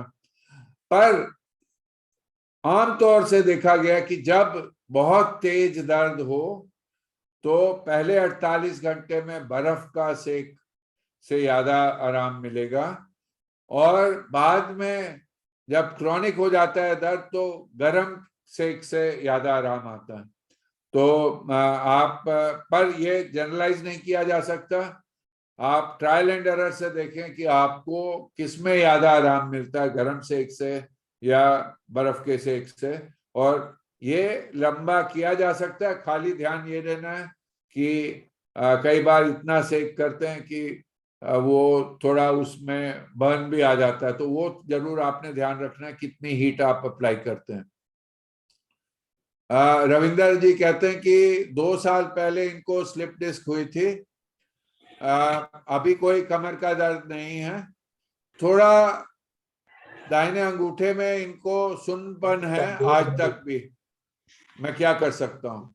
अगर थोड़ा सुन्नपन है जो आपको तंग नहीं कर रहा रविंदर जी, तो ज्यादा ध्यान ना दें। सुन्नपन उस समय जब नर्व पे दबाव होता है तो कई बार नर्व के अंदर बदलाव आ जाते हैं, तो अगर वो सुन्नपन आपको तंग कर रहा है तो आप टेंस थेरेपी ले सकते हैं, आप विटामिन B12 ले सकते हैं, तो वो मार्केट में B12 के टैबलेट्स आपको जरूर मिल जाएंगे। और अगर नहीं आराम आ रहा तो कुछ दवाइयां होती हैं जैसे डुलोक्सिटिन जो नमनेस में खास तौर से आराम देती है, और ज्यादा तंग करे डुलोक्सिटिन के पूरे डोज में नहीं आराम आए तो प्रीगैबलिन जैसी दवाइयां भी हैं जो जोड़ी जा सकती हैं। तो अगर फिर भी ना आराम आए तो जरूर एक प्रोफेशनल हेल्प लें आप। डिस्क प्रोलैप्स में ट्रैक्शन या फिजियोथेरेपी करनी चाहिए क्या?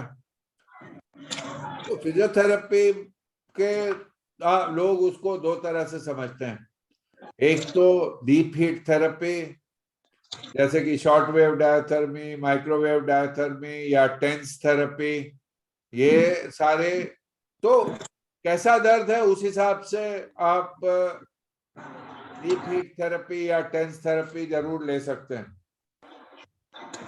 ट्रैक्शन मतलब ट्रैक्शन में कई लोग इसका इस्तेमाल करते हैं, जो हमारा एक्सपीरियंस है उसमें कई बार ट्रैक्शन से दर्द बढ़ भी जाता है, तो इसलिए शुरुआत में मैं ट्रैक्शन का इस्तेमाल नहीं करता हूं, बट अगर कोई करवाना चाहे तो उनको जरूर बोलता हूं कि अगर ट्रैक्शन के दौरान दर्द बढ़ता है बहुत तो उसी समय ट्रैक्शन रुकवा लें। अगर आपको ट्रैक्शन से आराम आ रहा है तो उसको आप रिपीट भी कर सकते हैं। और पहले देखा जाता था कि लोग कई दिनों तक बिस्तर पे रह के ट्रैक्शन लेते थे, आजकल उसका उतना इस्तेमाल नहीं होता।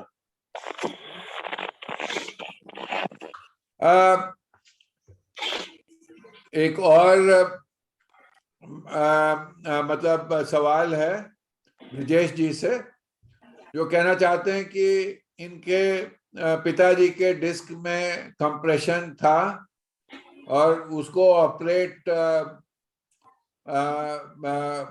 ऑपरेशन किया गया था, पर उनको प्रीगाबेट अभी भी लेनी पड़ती है, उसका कोई साइड इफेक्ट तो नहीं है, और उसके साथ क्या और क्या कर सकते हैं, तो ये जानना चाहते हैं।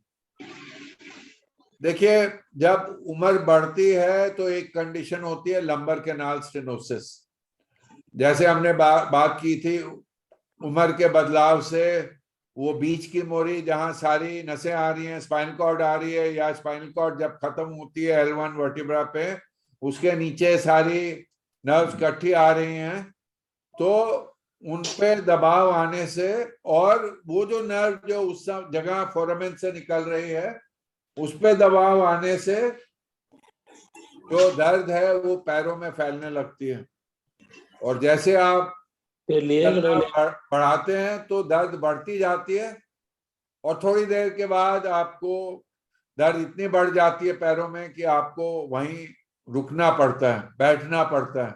ये दिक्कत थोड़ी है। देर के बाद फिर आप उतना ही चल पाएंगे और फिर आपको बैठना पड़ेगा।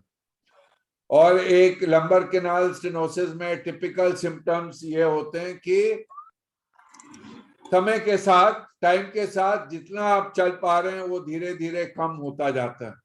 पहले अगर आप 1 किलोमीटर चल पा रहे थे तो धीरे धीरे कम होते हुए कुछ मीटर तक ही रह जाता है, कई बार फिर इतना हो जाता है कि चला ही नहीं जाता। तो इस कंडीशन में जब आपके मतलब नसों पे दबाव के कारण क्वालिटी ऑफ लाइफ पे असर पड़ रहा है, एक साधारण जीवन शैली नहीं रख पा रहे, तो हमें कई बार, और अगर अच्छे कंजर्वेटिव ट्रीटमेंट से आराम नहीं आ रहा तो कई बार सर्जरी का उपचार करते हैं। पर यह जानना जरूरी है, अगर नसें काफी देर से दबी रही हैं तो उनके अंदर भी कई बार बदलाव आ जाता है, और ऑपरेशन से आराम आने पे भी कई बार जैसे नमनेस रह गई या थोड़ा बहुत दर्द रह गया तो दवाइयां लंबी चल सकती हैं।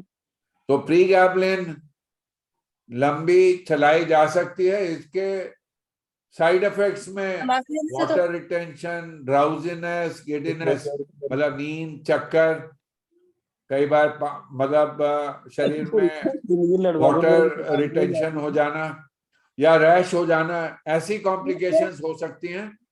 तो अगर ये दिक्कत आ रही है तो और भी दवाइयां होती हैं जिनको शुरू किया जा सकता है और प्रीगैबलिन को कम किया जा सकता है, जैसे ऑक्सकार्बाजेपिन है, ठीक है, जैसे गाबापेंटिन है, तो ऐसी और एमिट्रिप्टिलिन है, डुलोक्सिटिन है, और कई दवाइयां हैं। अगर आपको इससे कोई साइड इफेक्ट नहीं हो रहा, और जैसे ब्रिजेश जी के पिताजी को कोई साइड इफेक्ट नहीं हो रहा, तो ये दवाइयां लंबी भी चल सकती हैं। हाँ, जिनमें किडनी की प्रॉब्लम होती है, क्रिएटिनिन रेज्ड है, क्योंकि ये दवाइयां किडनी से एक्सक्रीट होती है, किडनी से ही बाहर निकलती है शरीर से, तो कम डोजेस में भी उतना ही असर हो जाता है। ये किडनी पे डैमेज नहीं करती, बट वो डोज को एडजस्ट करना पड़ सकता है अगर आपकी किडनी ठीक काम नहीं कर रही। उसमें तो मीठ ही बन जाता। प्रीगैबलिन और गाबापेंटिन, इनमें कोई डिफरेंस है या सेम है? प्रीगैबलिन गाबापेंटिन के नेक्स्ट जनरेशन की दवाई है। इसमें इफेक्टिवनेस थोड़ी ज्यादा देखी गई थी, साइड इफेक्ट्स थोड़ा कम देखे गए, पर ये जनरलाइज नहीं किया जा सकता कि कई लोगों को गाबापेंटिन ज्यादा सूट कर जाएगी, कई लोगों को प्रीगैबलिन ज्यादा सूट कर जाएंगी। ये दवाइयां अलग है, पर ये कह सकते हैं हाँ एक ही फैमिली की हैं, ठीक है। तो अब एक और सवाल है गगनदीप जी से। क्या बोले? उनके 80 साल की माता जी, उनको डिकम्प्रेशन सर्जरी हुई थी, पर पैरों में नमनेस है जो कि अब काफी देर से चल रही है, पर दर्द नहीं है कोई। वो प्रीगैबलिन 75 मिलीग्राम एक बार लेती हैं बहुत सालों से। Should it be continued life long, हमेशा के लिए ये चलनी चाहिए क्या? गगनदीप जी, अगर सुनपन उनको तंग करता है, चलने में उनको दिक्कत होती है और प्रीगैबलिन से आराम आता है तो वो दवाइयां चल सकती हैं। अगर वो तंग नहीं कर रहा तो दवाई कम करके देख लें, उससे दिक्कत ना हो तो कम करते हुए बंद भी कर सकते हैं, पर अगर दिक्कत दोबारा आए तो दवाई फिर शुरू की जा सकती है। तो ये दवाइयां जैसे कि हमने बताया लंबी चल सकती हैं। तो अगर आपके माता जी को कोई किडनी की प्रॉब्लम नहीं है तो ये तो सेफली चलाई जा सकती। किडनी की प्रॉब्लम है तो बीच बीच में किडनी फंक्शन टेस्ट जरूर कराते रहें। जैसे कि पहले बताया, किडनी पे इनका असर नहीं होता, बट क्योंकि किडनी से निकलती हैं तो डोज एडजस्ट करने की जरूरत हो सकती है। और अगर नमनेस खाली है तो डुलोक्सिटिन कई बार ज्यादा असर करती है, ना कि प्रीगैबलिन। तो अगर प्रीगैबलिन से आराम नहीं आ रहा तो डुलोक्सिटिन आजमा के देख सकते हैं। जरूरत पड़े तो आप डुलोक्सिटिन और प्रीगैबलिन दोनों भी जोड़ सकते हैं, और अगर जरूरत पड़े तो आप डुलोक्सिटिन, प्रीगैबलिन और एमिट्रिप्टिलिन भी जोड़ सकते हैं। तो कैसी दिक्कत है उस हिसाब से दवाइयां उसी हिसाब से दी जा सकती हैं। तो उनको चलने में दिक्कत है, उनको वॉकर का इस्तेमाल करना पड़ता है, गगनदीप जी कह रहे हैं। तो वॉकर नमनेस के कारण इस्तेमाल करना पड़ता है, पर उनको मतलब पैरों में कमजोरी नहीं है ये हम प्रिज्यूम कर सकते हैं, क्योंकि कई बार वॉकर की जरूरत पड़ती है अगर नस पे दबाव के कारण मांसपेशियां कमजोर हो जाएं तो भी। 80 साल की हैं, वैसे भी इस उम्र में कई बार अगर मांसपेशियां मजबूत ना हो तो छड़ी या वॉकर से चलने में गिरने के चांस कम हो जाते हैं। पर अगर नमनेस के कारण चल नहीं पाते और उनको वॉकर का इस्तेमाल करना पड़ता है, तो ये जानना चाहेंगे कि वो डायबिटिक तो नहीं है।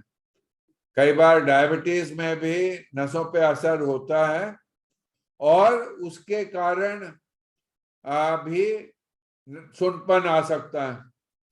तो गगनदीप जी बता रहे हैं कि वो डायबिटिक नहीं है। अगर डायबिटिक होते तो एक नसों की जांच करवा सकते थे। अभी भी एक नर्व कंडक्शन स्टडी करके देख सकते हैं कि और किसी कारण से नसों के अंदर बदलाव तो नहीं है जिसके लिए अलग से उपचार करने की जरूरत पड़ सकती है। तो जैसे कि हमने बताया कि आप डुलोक्सिटिन पे स्विच करें और देखें, अगर आराम ना आए तो आप हमसे भी संपर्क कर सकते हैं, किसी प्रोफेशनल से भी कर सकते हैं, ईमेल भेजेंगे तो हम जरूर मदद करने की कोशिश करेंगे।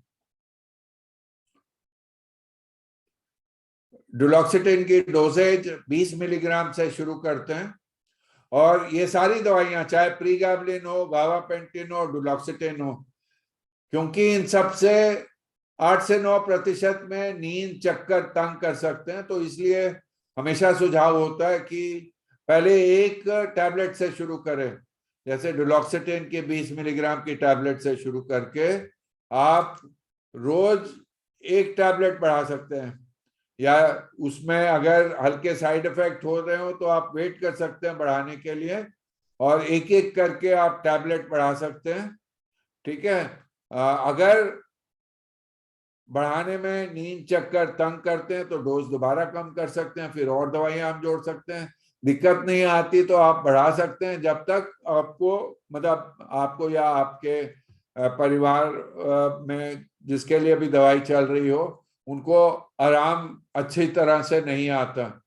तो डुलोक्सिटिन 120 मिलीग्राम तक भी जा सकते हैं, मतलब एक टैबलेट से शुरू करके 20 मिलीग्राम की टैबलेट भी होती है, 30 मिलीग्राम की टैबलेट भी होती है। 20 मिलीग्राम वाली ले रहे हैं तो 3 सुबह 3 शाम तक आप बढ़ा सकते हैं, और फिर भी ना आराम आए तो प्रीगाबलिन भी जोड़ सकते हैं आप साथ में। 75 मिलीग्राम से शुरू करते हुए बढ़ाते हुए जाने को आप 600 मिलीग्राम तक भी जा सकते हैं। अगर दिक्कत आए तो डोज कम करके फिर और दवाइयों के बारे जैसे ऑक्सकार्बाजेपिन बताया वो आप जोड़ सकते हैं। ब्रिजेश जी कह रहे हैं कि उनके पिताजी को सर्जरी के बाद कॉन्स्टिपेशन की प्रॉब्लम रहती है, क्या कर सकते हैं? अभी उन्हें क्रेमेफिन प्लस लेनी पड़ती है डेली। अगर उनको खाली कॉन्स्टिपेशन है और उनको यूरिन की कोई प्रॉब्लम नहीं, पेशाब की कोई दिक्कत नहीं है, ठीक है, तो ये प्रॉब्लम स्पाइन से जुड़ी होने के चांस बहुत कम है। तो खाली कॉन्स्टिपेशन है। अगर वो एल्डरली हैं, चलते फिरते ज्यादा नहीं है, हजम नहीं होता, डाइट ठीक नहीं लेते, तो भी ये दिक्कत आ सकती है। 56 की एज है तो अगर कॉन्स्टिपेशन है क्रॉनिक तो कुछ लाइफस्टाइल चेंजेस जैसे कि जनरल कंडीशनिंग एक्सरसाइजेस रखना, वॉक की हैबिट रखना, डाइट कैसे लेनी है डाइटिशियन से समझ सकते हैं। हाई फाइबर डाइट रख सकते हैं, बैलेंस रखना होता है उसमें। और ना आराम आए तो अगर उनको क्रेमेफिन प्लस से अगर कॉन्स्टिपेशन का समाधान होता है तो वो लंबी चलने में कोई दिक्कत नहीं। अगर क्रेमेफिन प्लस से नहीं ठीक होती तो और भी लैक्टुलोज जैसी कुछ दवाइयां होती हैं, ईसफगोल जैसी दवाइयां होती हैं, और भी कई दवाइयां हैं जिनसे उनके कॉन्स्टिपेशन का समाधान हो सकता है। और कई बार ये साइकिल तोड़ने के लिए कई बार क्रॉनिक कॉन्स्टिपेशन में अंदर गांठें बन जाती हैं, फिकोलिट्स बन जाते हैं। तो अगर enema, water enema, soap water enema 2-3 दिन लेने से सारी गांठें साफ हो जाती है, या मैनुअल इवैक्यूएशन से सारी गांठें साफ हो जाती है, तो वो फिर बावल मूवमेंट का साइकिल ठीक तरह से फिर से शुरू हो जाता है। तो मतलब कॉन्स्टिपेशन का कारण मोस्ट प्रॉब्ली उनमें सर्जरी से जुड़ा नहीं है, क्योंकि वही नसें हैं जो बावल को सप्लाई करती हैं, जो ब्लैडर को भी सप्लाई करती है। तो अगर असर होता है तो जनरली दोनों में इकट्ठा होता है। पूनम ढाल जी शायद कुछ पूछना चाहती हैं, आप चाहें तो अनम्यूट करके भी आप कोई सवाल पूछ सकते हैं। हाँ जी सर जी, नमस्कार। हेलो। हाँ हाँ जी पूनम ढाल जी, आप अभी पूछ सकते हैं। हाँ जी सर जी, एक्चुअली अभी मैंने ना जून में सीजन करवाया था, ऑपरेशन करवाया था आपसे। हाँ जी हाँ जी हाँ जी तो बताइए। मुझे रूटीन चेकअप के लिए आना, हाँ जी बस यही पूछना था कि रूटीन चेकअप के लिए आना चाहिए अभी या कैसे, थोड़ा सा अगर आपको कोई दिक्कत नहीं है, जो दिक्कत थी उसका समाधान है, तो जरूरी नहीं हाँ है। जी और खास तौर से हम एक पैंडेमिक के दौरान बात कर रहे हैं जिस टाइम, और आप जैसे आपको पता है दोबारा से एक नेक्स्ट वेव आने की भी संभावना है। तो अगर आपको कोई दिक्कत है तो ईमेल से भी संपर्क रख सकते हैं, और जरूरत पड़े तो हम एक वर्चुअल कंसल्टेशन भी सेटअप कर सकते हैं। तो अगर दिक्कत नहीं है तो हम हमेशा बताते, जैसे आपको बताया होगा, टहलने की आदत रखिए, धीरे धीरे बढ़ा के 4 किलोमीटर टहलने हाँ की जी आदत रखें। कमर की एक्सरसाइज अगर कर यस सर। सकते हैं तो वो करिए, और अपना। सर वो नहीं हो पा रही है अभी। हाँ जी हाँ जी सर। हाँ जी हाँ जी, आप बता रहे थे कोई दिक्कत है अभी आपको?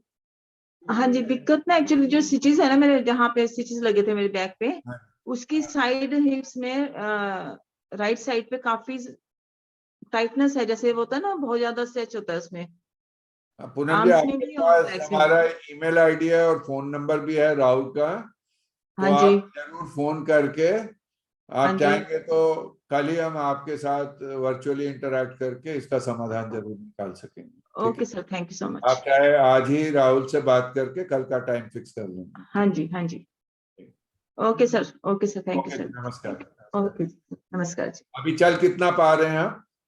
अभी तो मेरा काफी फर्क है, चल पाती हूँ, बट बीच बीच में जैसे मेरे को ना स्ट्रेच होता है या कुछ होता है स्ट्रेस की वजह से हाँ। कि बेहोश हो जाती हूँ, चक्कर आ जाता है एकदम से, वीकनेस अंदर फील हो रही है, बट बॉडी फूल रही है, बहुत ज्यादा वेट बढ़ रहा है। अगर बेहोश होते हैं तो इसके लिए एक न्यूरोलॉजिस्ट से भी हम आपकी कंसल्टेशन रखवा सकते हैं, वो इसके हाँ साथ जुड़ी बस हुई होनी यही मैं चाहिए। चाह रही थी एक्चुअली।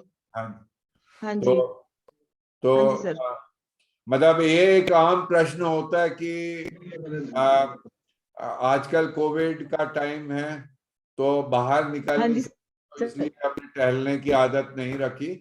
तो ये जानना बहुत जरूरी है कि बाहर जाने की जरूरत नहीं है आपको जनरल कंडीशनिंग एक्सरसाइज करने के लिए। कमरे के अंदर भी आप हाँ चल जी सकते हैं, लगातार अगर चलें जितना आराम से चल सके, और धीरे धीरे बढ़ा के 50 मिनट एक साथ चलने की आदत रखिए।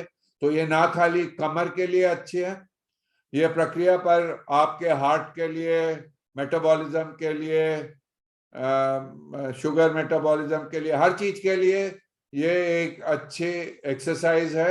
ये अच्छी जीवन शैली में ये रखना ही चाहिए। तो ये हम सबको करना ठीक। चाहिए, ना खाली जिनको कमर के दर्द की दिक्कत हाँ रही जी हो, एक्चुअली। हर किसी को ये करना चाहिए। हाँ जी हाँ जी, टेरिस पे तो कर लेती हूँ, ऐसी दिक्कत नहीं, बाहर कम हो जाता है, टेरिस पे चली जाती हूँ हाँ थोड़ा जी सा बिल्कुल, वॉक टेरेस करने के पे लिए। कर सकते हैं, ट्रेडमिल का इस्तेमाल कर सकते हैं, कमरे के अंदर भी चल सकते हैं, टीवी हाँ देखते हुए भी कर सकते हैं, है ना। तो कई हमारे ओके ओके पास सर। साधन है जिनका हम इस्तेमाल कर सकते हैं, चाहे वो कोविड हाँ का जी टाइम हो तो भी। हमारी एक, जैसे हम रोज खाना खाते हैं उसी तरह जनरल कंडीशनिंग की एक्सरसाइजेस में छूट नहीं आनी चाहिए, वो हमें जारी हाँ रखनी जी चाहिए। Okay sir. तो सर ये न्यूरो वाला का आपने बोला था, वो कब तक वो आना राहुल से पड़ेगा ही या बात कैसे? करेंगे, कल ही हम आपका सेटअप कर देंगे कंसल्टेशन, ठीक है ना। ठीक है sir, thank you so much. और किसी का कोई प्रश्न है तो जरूर। हाँ जी प्रदीप जी, आप जरूर सवाल कर सकते हैं। अनम्यूट कर लीजिए अपने आप को प्लीज। प्रदीप जी अनम्यूट कर लीजिए और आप सवाल पूछ सकते हैं। हाँ जी हाँ जी हाँ जी। सर मेरा 2018 में सर सर्जरी हुई थी सर स्पाइन की। हाँ जी, तो उसके बाद से मुझे वैसे तो आराम है, बट कभी कभी सर स्टिफनेस हो जाती है बैक में, हाँ जी, जकड़न जैसी। हाँ और जी, गाड़ी ड्राइव करने में दर्द ज़्यादा हो जाता है, मैं कार ड्राइव करता हूँ तो उससे में हाँ दर्द बढ़ जी, जाता है मेरा। 2 सर्जरी हुई सर मेरी, 2002 में हुई थी, डॉक्टर एस एम तुली ने की थी सर। हाँ। और प्रदीप जी, आपकी उम्र कितनी है अभी? 48 सर। प्रदीप जी, जीवन शैली कैसी है आपकी? आप उसमें क्या जी टहलने की आदत या कोई जी सर, मैं स्पोर्ट्स सर या अभी ट्रेडमिल स्पोर्ट्स कोई आदत है? सुबह से मॉर्निंग वॉक पर जाता था। हाँ जी, अभी 6 महीने तक अच्छा जा रहा था, 6 महीने पहले तक। हाँ उसके बाद जी, सर अभी क्या हुआ, मुझे घुटनों में दर्द रहता है सर 6 महीने हाँ से। जी, मैंने सर हाँ जी, आपको भी दिखाया था वहाँ पे, तो आपने कुछ दवाइयाँ दी थी मुझे 1 महीने से। हाँ जी। घुटनों में थोड़ा दर्द ज़्यादा था, उसकी वजह से घूम नहीं पा रहा हूँ, मैं बहुत कम घूम पाता हूँ सर, 15 मिनट या 20 मिनट। तो और खाली ये बोलना चाहूंगा कि घुटने का दर्द का भी उपचार होना चाहिए। आपकी उम्र में दिक्कत नहीं होनी चाहिए। घुटने के दर्द को कंट्रोल करें। जी एक सर। लाइफस्टाइल पहले तो देखने का की जरूरत है कि आपको कमर का दर्द क्यों तंग कर रहा है। अगर आप टहलने के बावजूद, अच्छी लाइफस्टाइल रखने के बावजूद, जी अच्छा पोस्चर रखने के बावजूद अगर आपको कमर का दर्द रहता है, तो कई बार सर्जरी में जब हम करते हैं तो एक इंस्टेबिलिटी भी क्रिएट हो सकती है। तो एक डायनेमिक एक्सरे करके, सामने झुक के और पीछे झुक के, अगर एक्सरे में ये क्लियर हो जाए कि कोई इंस्टेबिलिटी नहीं है, तो मैकेनिकल बाकी कॉज ही हैं जिनको आराम से निकाला जा सकता है। कोई कारण नहीं है कि क्यों आपको कमर का दर्द या स्टिफनेस तंग करना चाहिए। अगर आपको स्टिफनेस सुबह के टाइम पे ज्यादा तंग करती है, जी तो उठने पे कमर कमर जकड़ी होती है और आधा घंटे से ज्यादा जकड़ी रहती है, तो जी हमें कुछ इंफ्लेमेटरी और मेटाबॉलिक कॉजेस जैसे विटामिन डी की कमी या जी ऑस्टियोपोरोसिस या इंफ्लेमेटरी डिजीजेस रूल आउट करनी होती हैं। तो जी अगर ऐसा है तो जरूर एक बार संपर्क करें ईमेल से या जैसे भी। जी तो सर। कुछ टेस्ट से ये कारण हटाए जा सकते हैं। जी सर। अगर आपको रात को लेटे लेटे भी दर्द तंग करती है, तो भी यही कारण जी जरूर हटाने की कोशिश करनी है। सर नहीं तो देखिए। मैकेनिकल कॉजेस ज्यादातर तंग करते हैं, जी उनमें भी ऐसे स्टिफनेस हो सकती है और इनका जरूर इलाज किया जा सकता है। कुछ दिन मेरा वेट भी सर गेन हो रहा था, पहले से ज़्यादा वेट बढ़ रहा है सर। उसको हाँ कुछ जी, कंट्रोल कर सकते हैं सर इसमें, कुछ एक्सरसाइज से या घूमने से इससे हाँ। वेट प्लस हो रहा है। वेट रिडक्शन के लिए एक तो अच्छी लाइफस्टाइल, जिसमें जी जनरल कंडीशनिंग एक्सरसाइज जैसे वॉक्स होगी, वो तो जरूरी है।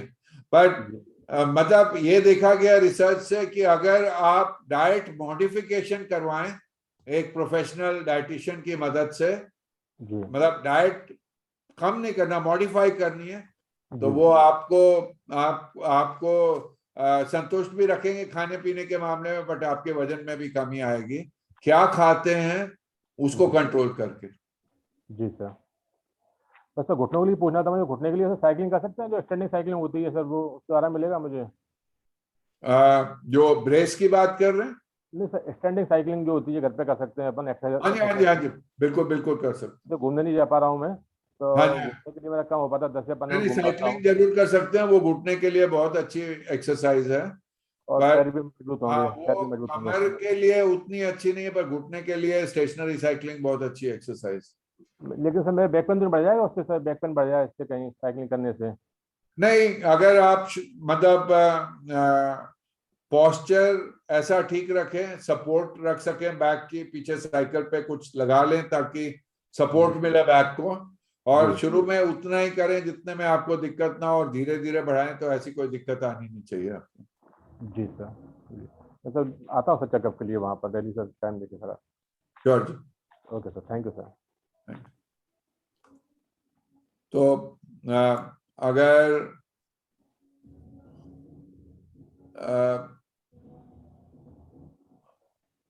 वीरेंद्र जी हैं तो वो भी अनम्यूट कर कर सवाल पूछ सकते हैं। उन्हें एक दिक्कत थी जो हमें ठीक से समझ नहीं आया।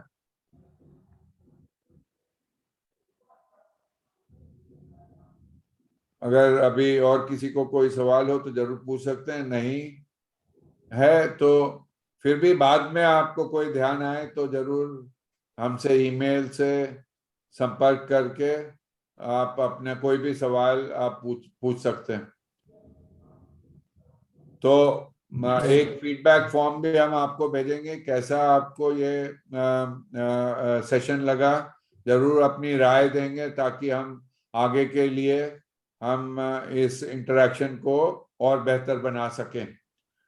तो इसके साथ ही ये सभा हम यहीं समाप्त करते हैं, ये वेबिनार यहीं समाप्त करते हैं, ये बताते हुए कि 17 तारीख को अगला वेबिनार होगा जो केयर गिविंग पे, जब आज जो 3 दिसंबर पर्सन्स विद डिसेबिलिटीज है, तो जो लोगों को उनके परिवार में लोग होते हैं जो जिनको कोई डिसेबिलिटी हो, तो उनके लिए केयर गिविंग करनी पड़े, तो उनके बारे ये वेबिनार होगा 17 दिसंबर को शाम को यही 7 बजे। तो आप सब जरूर हमारे साथ जुड़े, इसके बारे और हम आपको बाद में बताते रहेंगे। धन्यवाद। Thank you. Thank you sir. Thank you ji. Thank you sir. Thank you. Thank you sir. Thank you sir. Thank you ji. Thank you. Thank you, sir. Thank you so much. Thanks a lot, sir. Thank you very much. Thank you. Most welcome जी, most welcome. Thank you sir. Thank you. Sir जी जो cycling कर सकते हैं ना इसके साथ? हाँ जी, आपने ट्रेडमिल बताया ना मेरे को पूनम हाँ जी, सर? हाँ जी, बिल्कुल ट्रेडमिल आप कर सकते हैं, नहीं, बिल्कुल साइकिलिंग है घर पर? साइकिलिंग भी कर सकते हैं, बट साइकिलिंग घुटने के लिए ज्यादा अच्छी एक्सरसाइज है, नी के लिए, कमर के लिए ट्रेडमिल अच्छा है, दोनों करे तो बहुत ही अच्छा है। Okay sir, thank you. Thank you sir.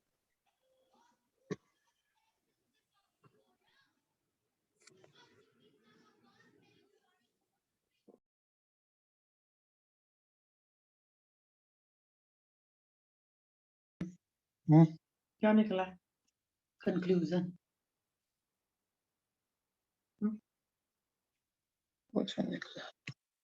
नहीं कह रहा कि प्री गैबलिन बेटर है, गैबलिन बेटर है, गैपा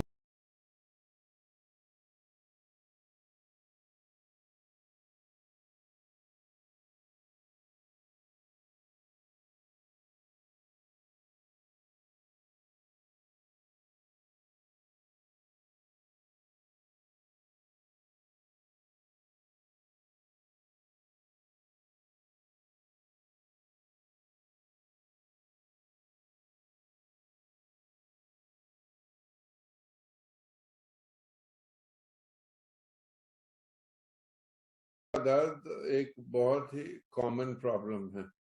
कमर का दर्द उदाहरण के लिए जुकाम के बाद सबसे कॉमन एलिमेंट है। 10 लोगों में 8 लोगों में कमर का दर्द कभी ना कभी उनके लाइफ टाइम में उनको जरूर तंग करेगा, काफी तंग करेगा। यूएस में कमर का दर्द सबसे ज्यादा मैन आवर्स का लॉस करता है इंडस्ट्री में। एक मुख्य कारण जो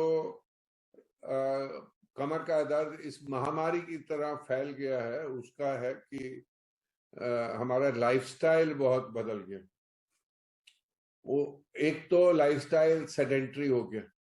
नहीं, आप सोचिए 70-80 साल पहले जैसे जीवन शैली होती थी, लोग खेतों में काम करते थे, जानवर देखते थे, पैदल चलते थे, औरतें कुएं पे गई, जानवर देखे, चक्की पीसी, लीपा पोती की, बर्तन धोए, कपड़े धोए, तो मांसपेशियां मजबूत रहते थे। उसके मुकाबले आज की जीवन शैली देखिए, है ना, उसमें कोई ऐसी एक्सरसाइजेस नहीं है ना। जब तक अलग से एक्सरसाइजेस ना जोड़ें, जनरल कंडीशनिंग एक्सरसाइज ना जोड़ें, तो मांसपेशियां कमजोर हो जाते हैं। मांसपेशियों का रीढ़ की हड्डी में बहुत एक अहम योगदान है। मतलब जानवरों की तरह इंसान भी पहले 4 पैरों पे चलता था। जब 2 पैरों पे खड़ा हुआ तो मांसपेशियां इतने मजबूत हो गए कि इंसान को 4 पैरों से 2 पैरों पे कर सके, खड़ा कर सके। और जब 2 पैरों पे है तो क्योंकि आप सारा वजन 4 पैरों पे से जाने के बजाय कमर में से नीचे जा रहा है, तो मांसपेशियां इतने मजबूत होने की जरूरत है कि ऊपर का भार सह सके। अगर मांसपेशियां कमजोर हो जाते तो वो ये सपोर्ट नहीं दे पाते रीढ़ की हड्डी को, और कोई भी हल्के झटके में सारा अंदर तनाव जाता है जोड़ों पे, मांसपेशियों पे, लिगामेंट्स में। तो इससे कमर का दर्द काफी कॉमन हो सकता है। दूसरा आम कारण जो रिस्पॉन्सिबल है क्यों कमर का दर्द महामारी की तरह फैला हुआ है, वो है गलत पोस्चर्स। अब जीवन शैली ऐसी हो गई है, जबकि ज्यादा बैठने का काम है या सेडेंटरी लाइफस्टाइल है, तो अगर आप ठीक से पोस्चर नहीं रखते हैं तो सारा तनाव अंदर लिगामेंट्स पे, मांसपेशियों पे, जोड़ों पे जाता है और वो फेल करना शुरू कर देते हैं। उदाहरण के तौर पे देखिए, अगर मैं उंगली ऐसे खींच रहा हूं तो थोड़ी देर के बाद यहाँ दर्द होना शुरू हो जाएगा, है ना। तो उसी तरह अगर पोस्चर गलत है और सारे जोड़ और लिगामेंट्स और मांसपेशियों पर तनाव आ रहा है तो वो भी फेल करते हैं, उन पे भी स्ट्रेन आता है, वहां भी दर्द हो सकता है। तो अगर हम एक अच्छा पोस्चर रखते हैं तो हम सारे कर्व्स मेंटेन करते हैं स्पाइन के, और ये दर्द फिर उतना तंग नहीं करता। तो इसलिए कमर के दर्द का और रीढ़ की हड्डी की प्रॉब्लम्स का इलाज के 2 भाग होते हैं। एक है कि हम दर्द का इलाज करें, दर्द कम करें, और दूसरा है कि बार बार तंग करने के चांस को कम करें। तो उसके लिए हमें अपनी जीवन शैली में जनरल कंडीशनिंग एक्सरसाइजेस डालनी, जैसे टहलना हो गया और ट्रेडमिल हो गया, पर इसके अलावा हमें पोस्चर्स भी ठीक रखने। एक और चीज है जो काफी अहम योगदान देती है, ये समझना कि जो दर्द है वो एक काफी कॉम्प्लेक्स फिनोमिनन है। खाली रीढ़ की हड्डी में जो स्टिमुलस है उसी के कारण दर्द नहीं होता, और भी कोई भी परेशानी हो, सिर दर्द हो, कॉन्स्टिपेशन हो, कहीं और दर्द हो, उससे भी ये कमर का दर्द बढ़ जाएगा, तो उसको मैनेज करना। उसके अलावा अगर जीवन शैली में स्ट्रेस है, अगर हम आज की लाइफस्टाइल से स्ट्रेस्ड हैं, उसके अलावा जब दर्द क्रॉनिक हो जाता है, लंबा चलता है, तो दर्द से टेंशन से दर्द बर्दाश्त करने की शक्ति कम होना, उससे और दर्द बढ़ना, उससे और टेंशन, उससे और दर्द बढ़ना, तो एक ये विशियस साइकिल भी बन जाता है।